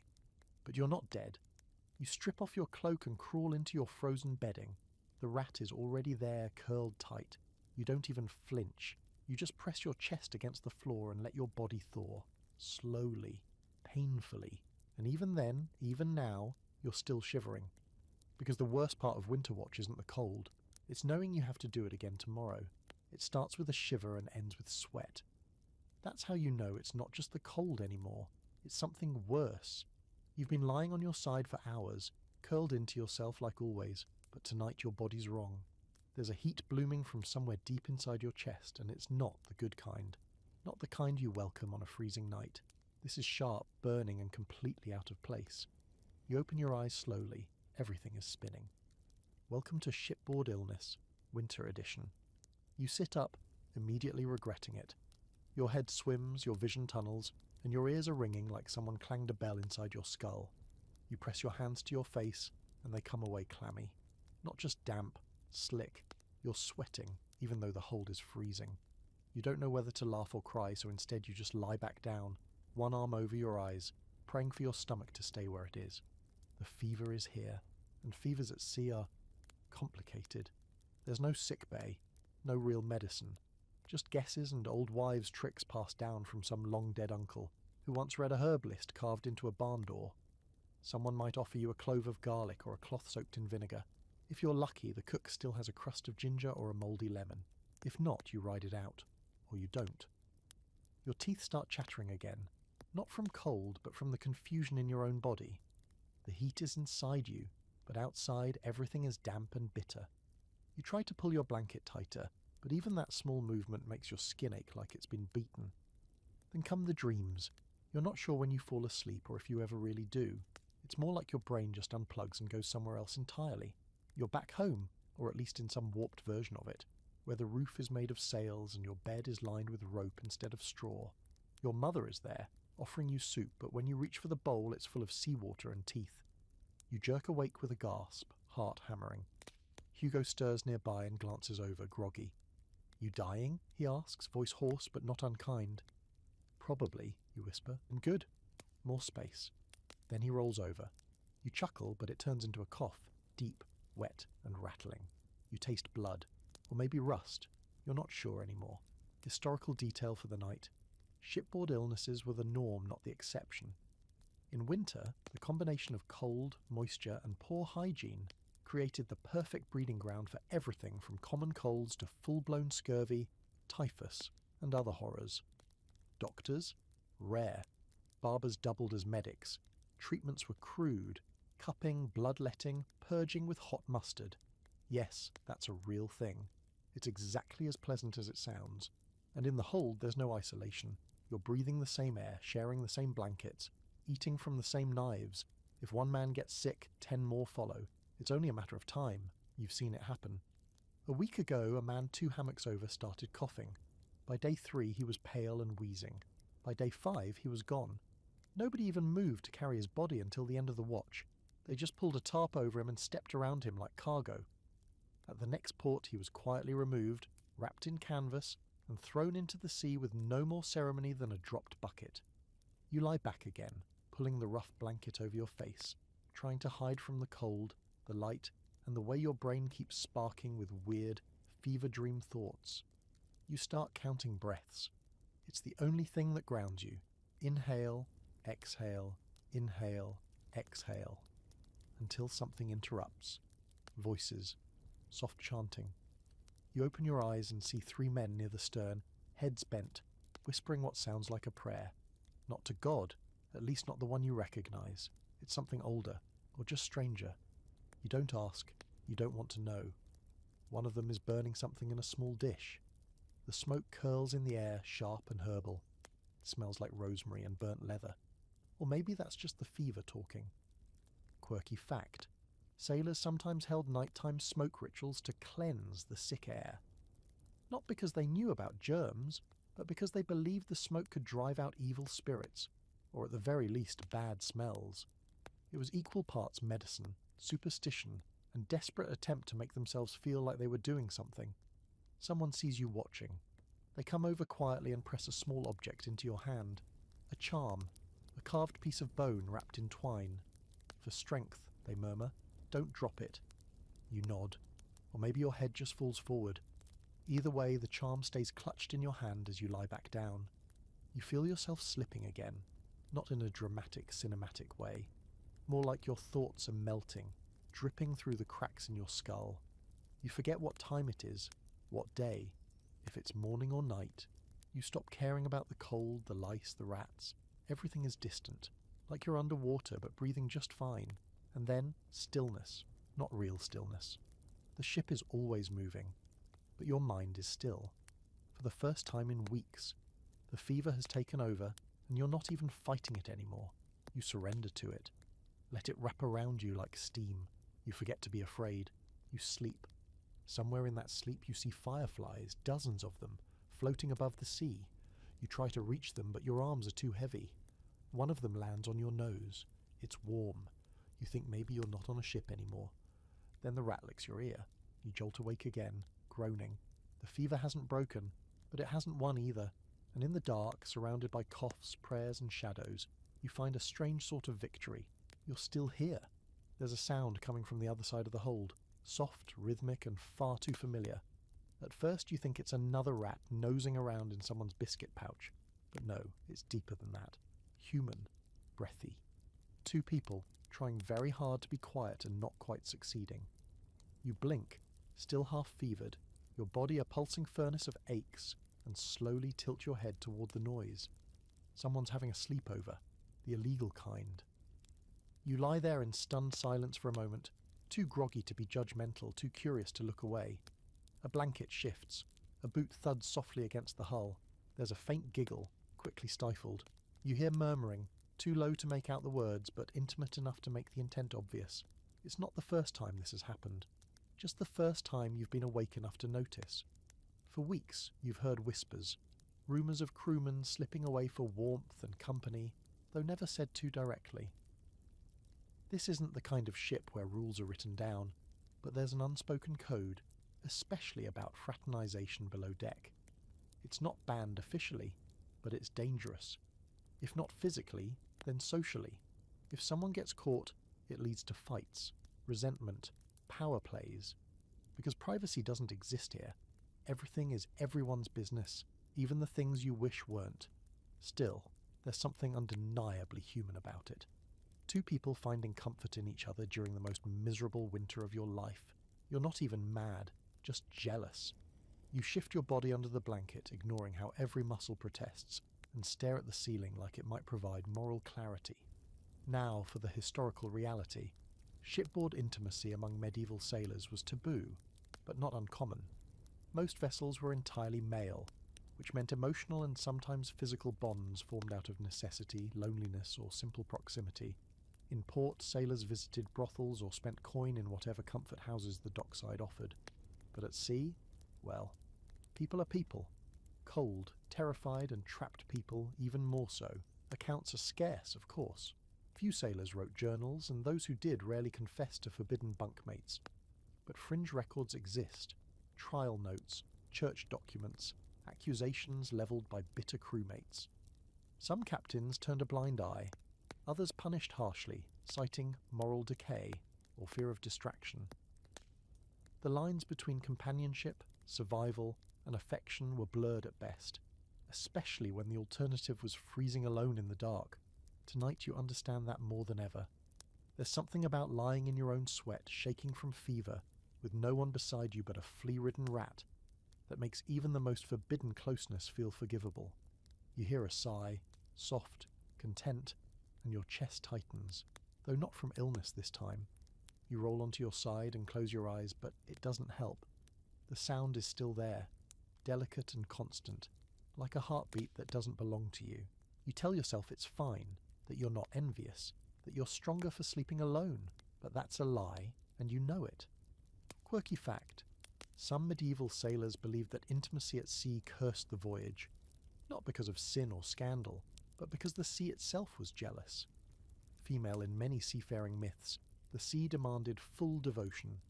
Distractions, especially romantic ones, invited her wrath. Some ships even had rituals to purify the deck if a tryst was suspected. Salt circles, cold water thrown across the beams. One vessel supposedly kept a carved figurehead blindfolded with cloth, so it wouldn't see anything and bring bad luck. You don't think the sea cares what happens in the hold. It's too busy trying to freeze your eyeballs in your skull. Still, something about this moment lingers. The low murmur, the careful shifting of limbs, the brief, quiet laughter between two people who found something resembling joy on a ship that otherwise offers none. And beneath your irritation, your fever, your bone-deep loneliness, you feel a kind of reluctant respect. Because it's not just about lust or boredom, it's about comfort, touch, warmth. To be reminded that you're still human, still alive, still capable of something soft in a place that's anything but. You remember a night 3 weeks ago when a younger sailor slipped into his friend's blanket and they stayed that way, pressed together like children hiding from a storm. No one said anything, not even the first mate. Everyone just turned away and gave them space. as if by silent agreement that grief needed company, no matter how it showed up. That's the truth of it, you think. The ship breaks everyone differently. Some shout, some drink, some disappear into themselves and never quite return, and some, in the darkest corners of the coldest nights, reach for each other, not for pleasure, but for proof that they still exist. You adjust your blanket again, pulling it tighter, not out of modesty, out of defense, against the loneliness, against the ache, against the knowledge that even rats have more contact than you do right now. There's a shuffle, then silence. The moment ends, or pauses at least. You hear one of them roll away. The blanket settles. A quiet breath, slowing into sleep. The kind of sleep you haven't known in weeks. You lie awake, fever burning behind your eyes, and think about touch, about what it must feel like to fall asleep to the warmth of another person instead of the smell of mould and the sound of someone vomiting 3 feet away. You press your hands together under the blanket, pretending just for a moment that they belong to someone else.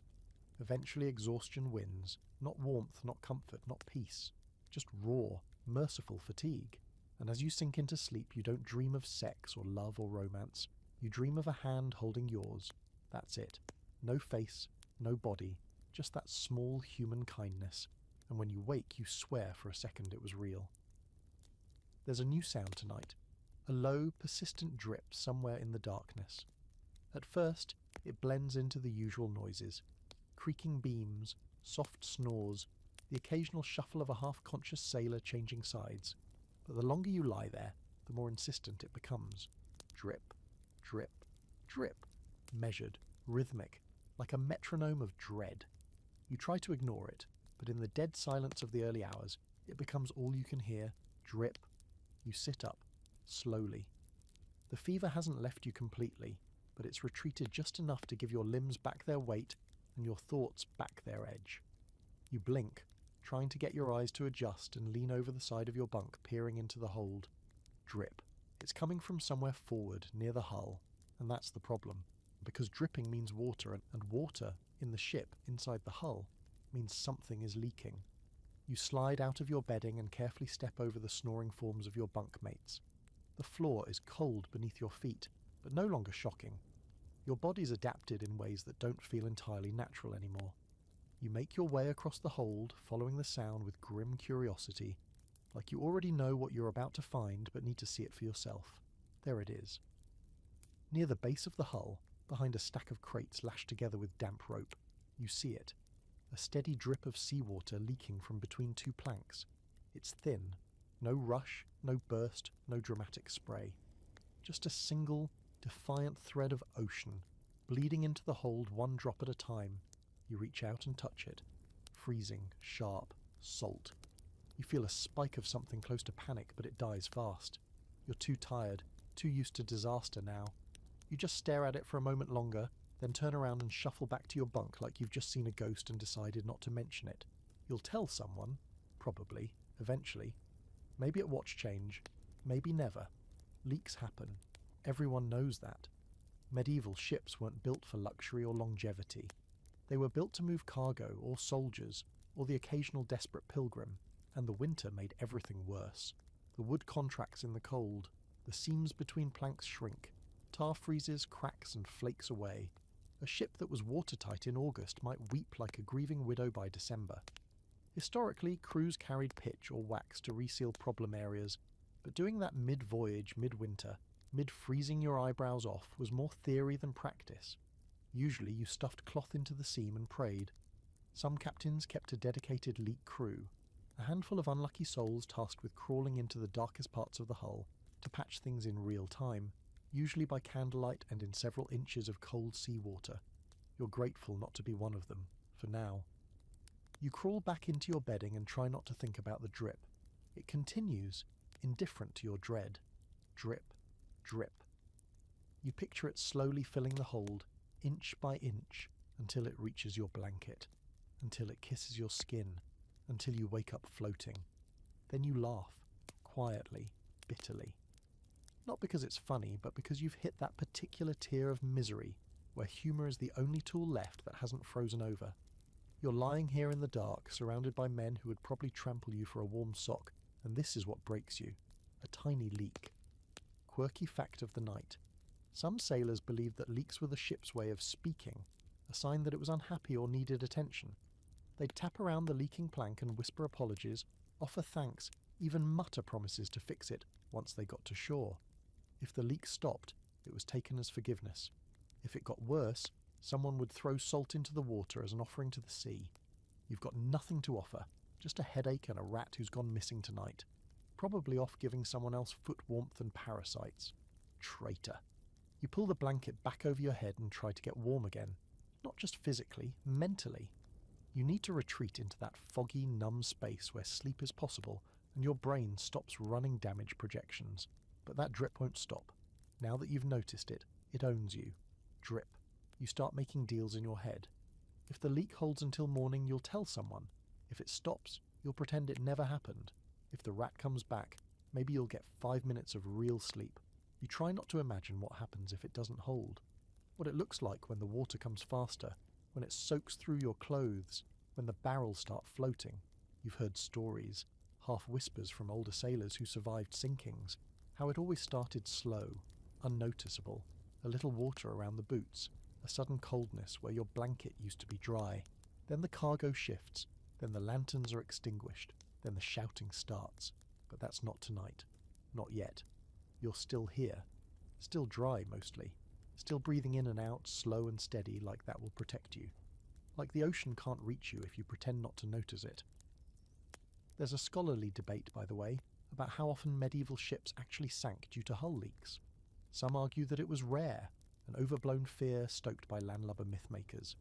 Others point to records, logs and salvage reports that suggest it was very common, especially in winter. The truth, as always, probably sits somewhere soggy in the middle. You start humming to yourself, a shanty from the other night, the one about the jealous sea. The melody's broken and your voice is hoarse, but it helps. Not much, just enough. Eventually your body relaxes, not because the leak stops, it doesn't, but because you can't do anything about it. And the brain, when fully exhausted, is pretty good at giving up. You sleep, shallow, flickering, like a candle that might go out at any second. When you wake, the drip is still going, but so are you. It's strange. The things that start to matter after you've been on a medieval ship through a brutal winter. At first, it's survival, food, warmth, a dry place to lie down without losing a toe to frostbite or a finger to rope burn. Then it's endurance, how many nights you can go without sleep, how many weeks without comfort. But eventually, after all of that, when you've been reduced to your raw, shivering, sleep-deprived self, the things that start to matter are even smaller, like the smell. You'd think by now you'd be used to it, that your nose would just shut off, and, to some degree it has. For weeks, you've lived in a soup of body odour, wet wool, rotting provisions, rat droppings, unwashed hair, spilled grog, and the sour tang of seawater. Every inch of this ship carries its own note in the grand orchestra of stench. But tonight, it hits you differently. You wake up gagging, not violently, not with panic, but with the dry, sour wrench of someone who's just had enough. Your scarf is still over your face, damp with your breath. Your blanket reeks of mildew. Your shirt smells like the underside of a dock in July. And then there's your own body. You dare to lift one arm and take a sniff. Big mistake. Your eyes water. You don't even smell human anymore. More like some combination of fermented laundry and damp livestock.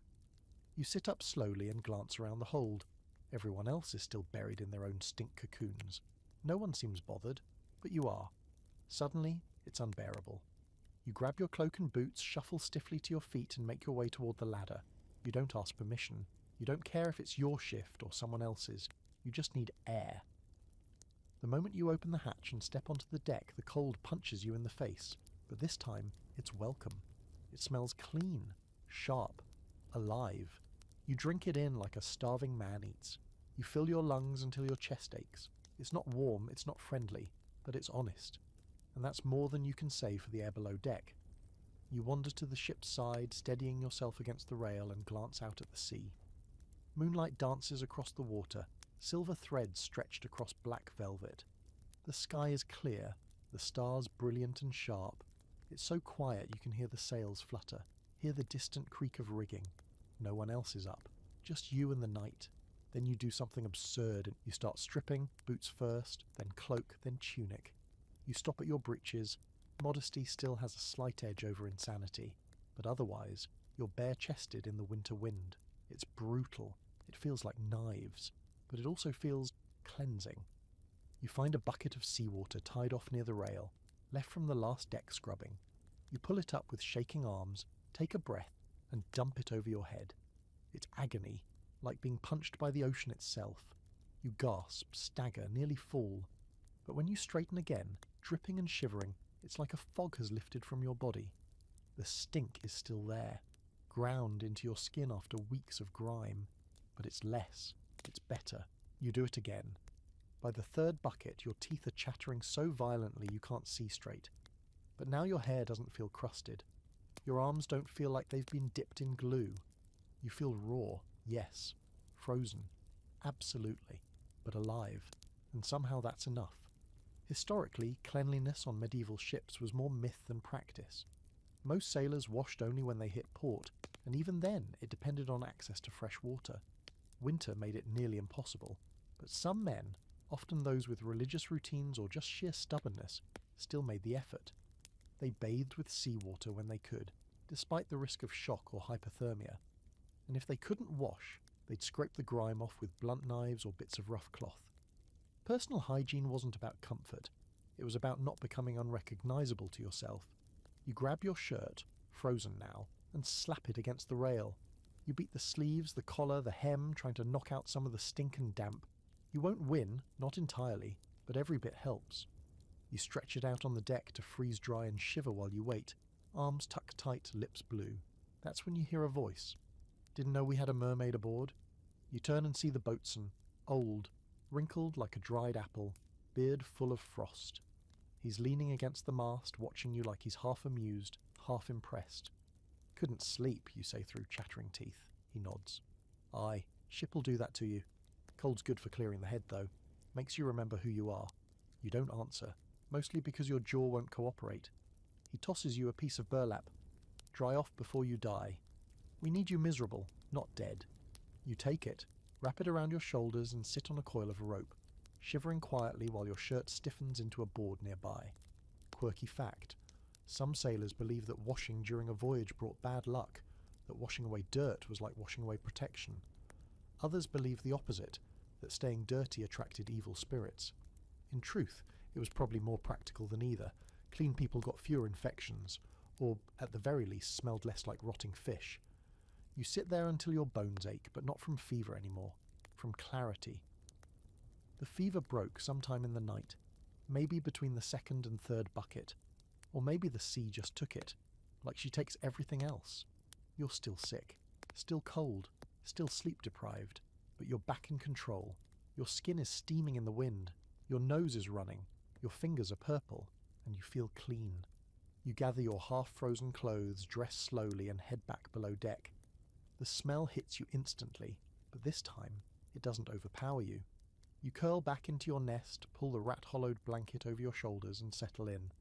The stink is still there, but now it's just one of many things.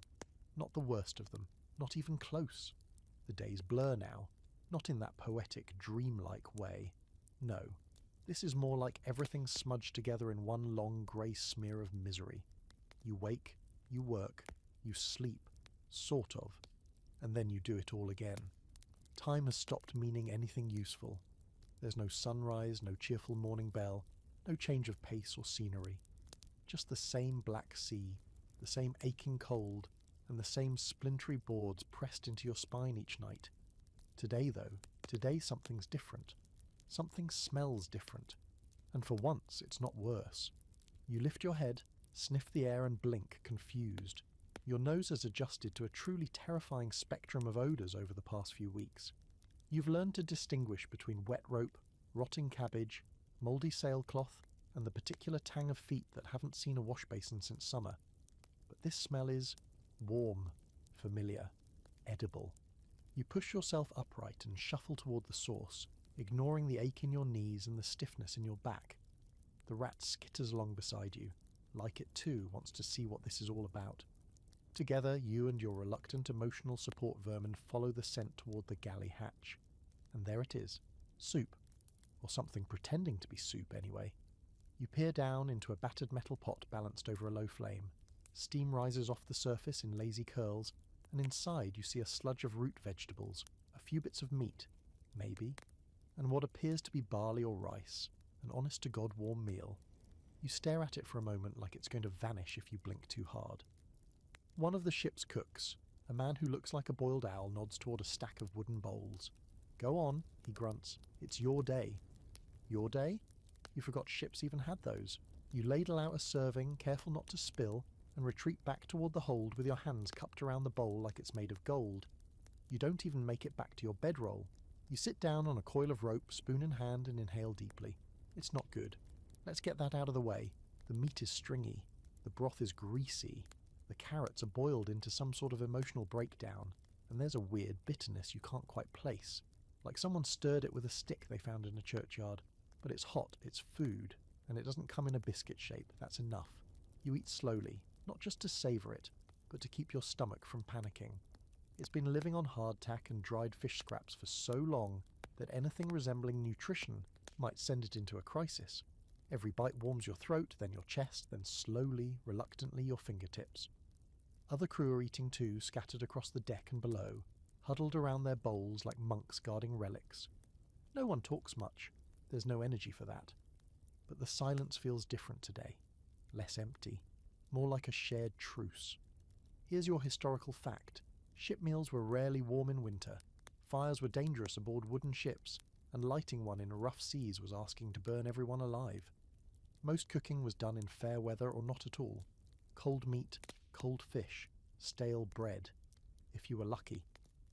When the cook did risk a fire, it was usually for something basic. Gruel, stew, or what sailors called loblolly, a mush of whatever hadn't gone off yet. Today's meal is, by that standard, a culinary miracle. There's a fringe debate among maritime historians about how nutrition, or lack thereof, shaped behaviour and discipline on these voyages. Some argue that hunger made men more obedient, easier to control. Others insist that the morale benefits of one warm meal were enough to reduce desertions, mutiny, or worse. You're not a scholar, but right now, you definitely betray someone for seconds. You finish your bowl and sit with it in your lap, soaking up the lingering warmth. The rat eyes it, whiskers twitching. You tip it gently toward him, letting him lick the last of the broth. He seems almost grateful. Almost. A light snow begins to fall, just a few lazy flakes drifting down onto the deck. You watch them land on the railing and melt instantly. It's beautiful in a cruel, pointless sort of way. Like the sky's trying to apologise but isn't really trying. Someone near the mast starts singing again, one of the slower shanties from nights past. The melody is soft, steady, a little mournful. You hum along under your breath, the tune wrapping around you like a second blanket. Quirky fact, some sailors believed that soup made with bones gave strength not just to the body, but to the soul, a kind of protection against weakness. On some ships, they'd save the biggest bone from every stew, dry it, carve it with cymbals, and hang it from the beams above their bunks. You once laughed at that kind of thing. Now, you think about asking the cook for a leftover shin. You spend a few more minutes on deck just breathing.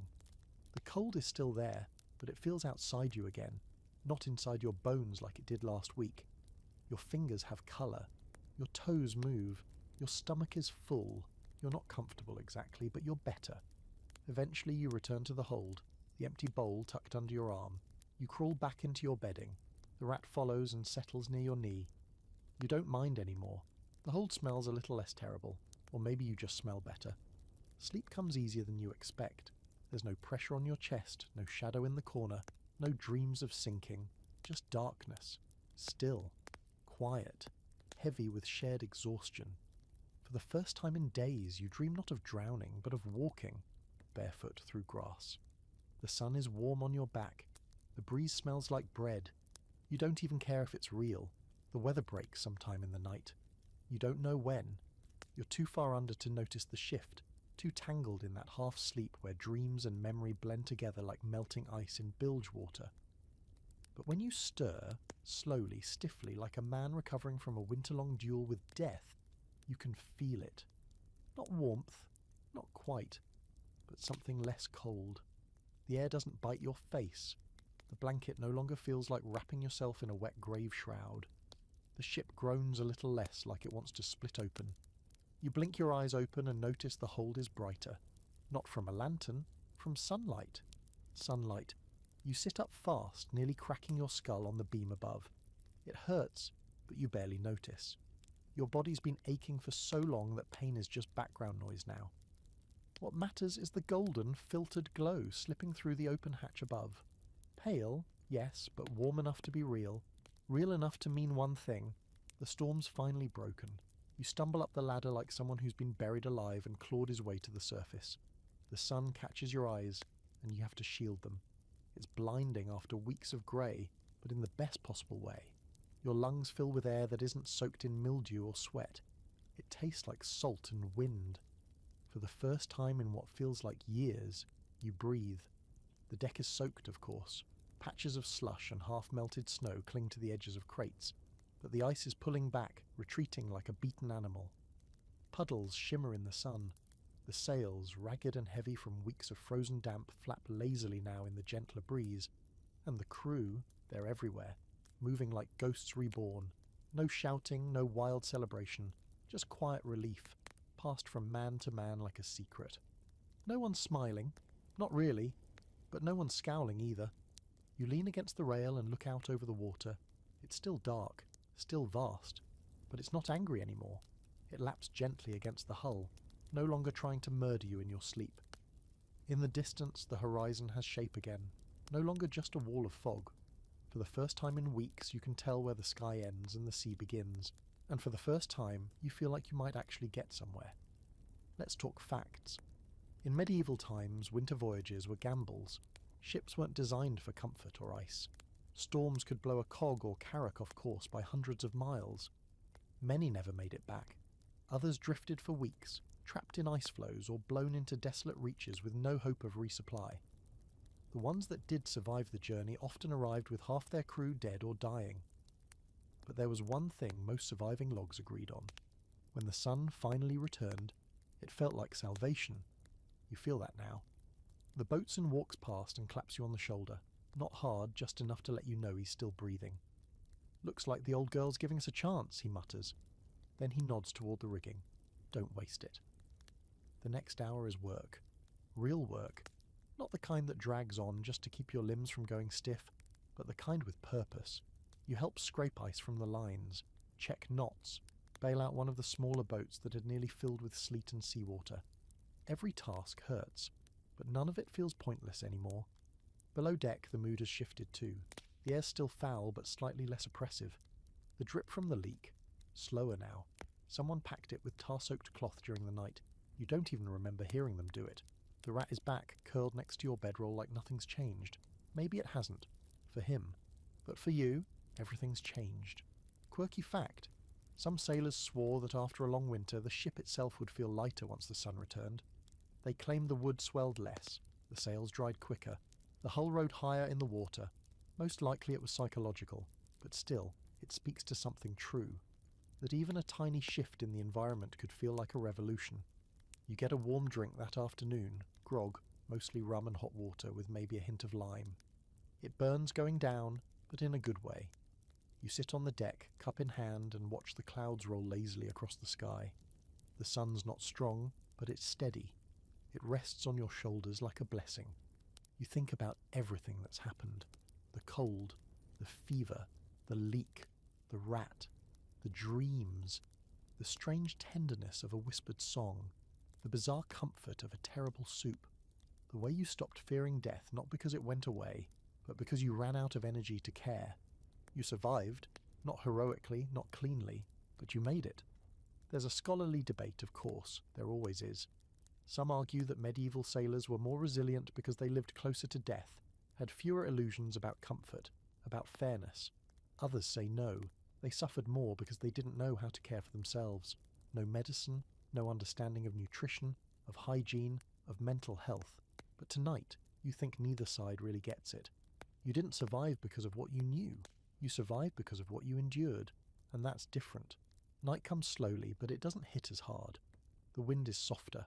The stars are back, bright and glittering. You sit on the deck longer than usual, just breathing, just being. No shift to dread, no frostbite creeping up your toes, just silence, shared among the living. Eventually you go back below. The hold feels smaller now somehow, less like a crypt, more like a den, a place for sleeping, not dying. You crawl into your bedroll, pull the blanket over your chest and let your eyes close. There's no shadow this time, no weight on your chest, no dreams of drowning. You sleep, deep, still, whole. The winter hasn't ended, but the worst of it has passed, and you're still here.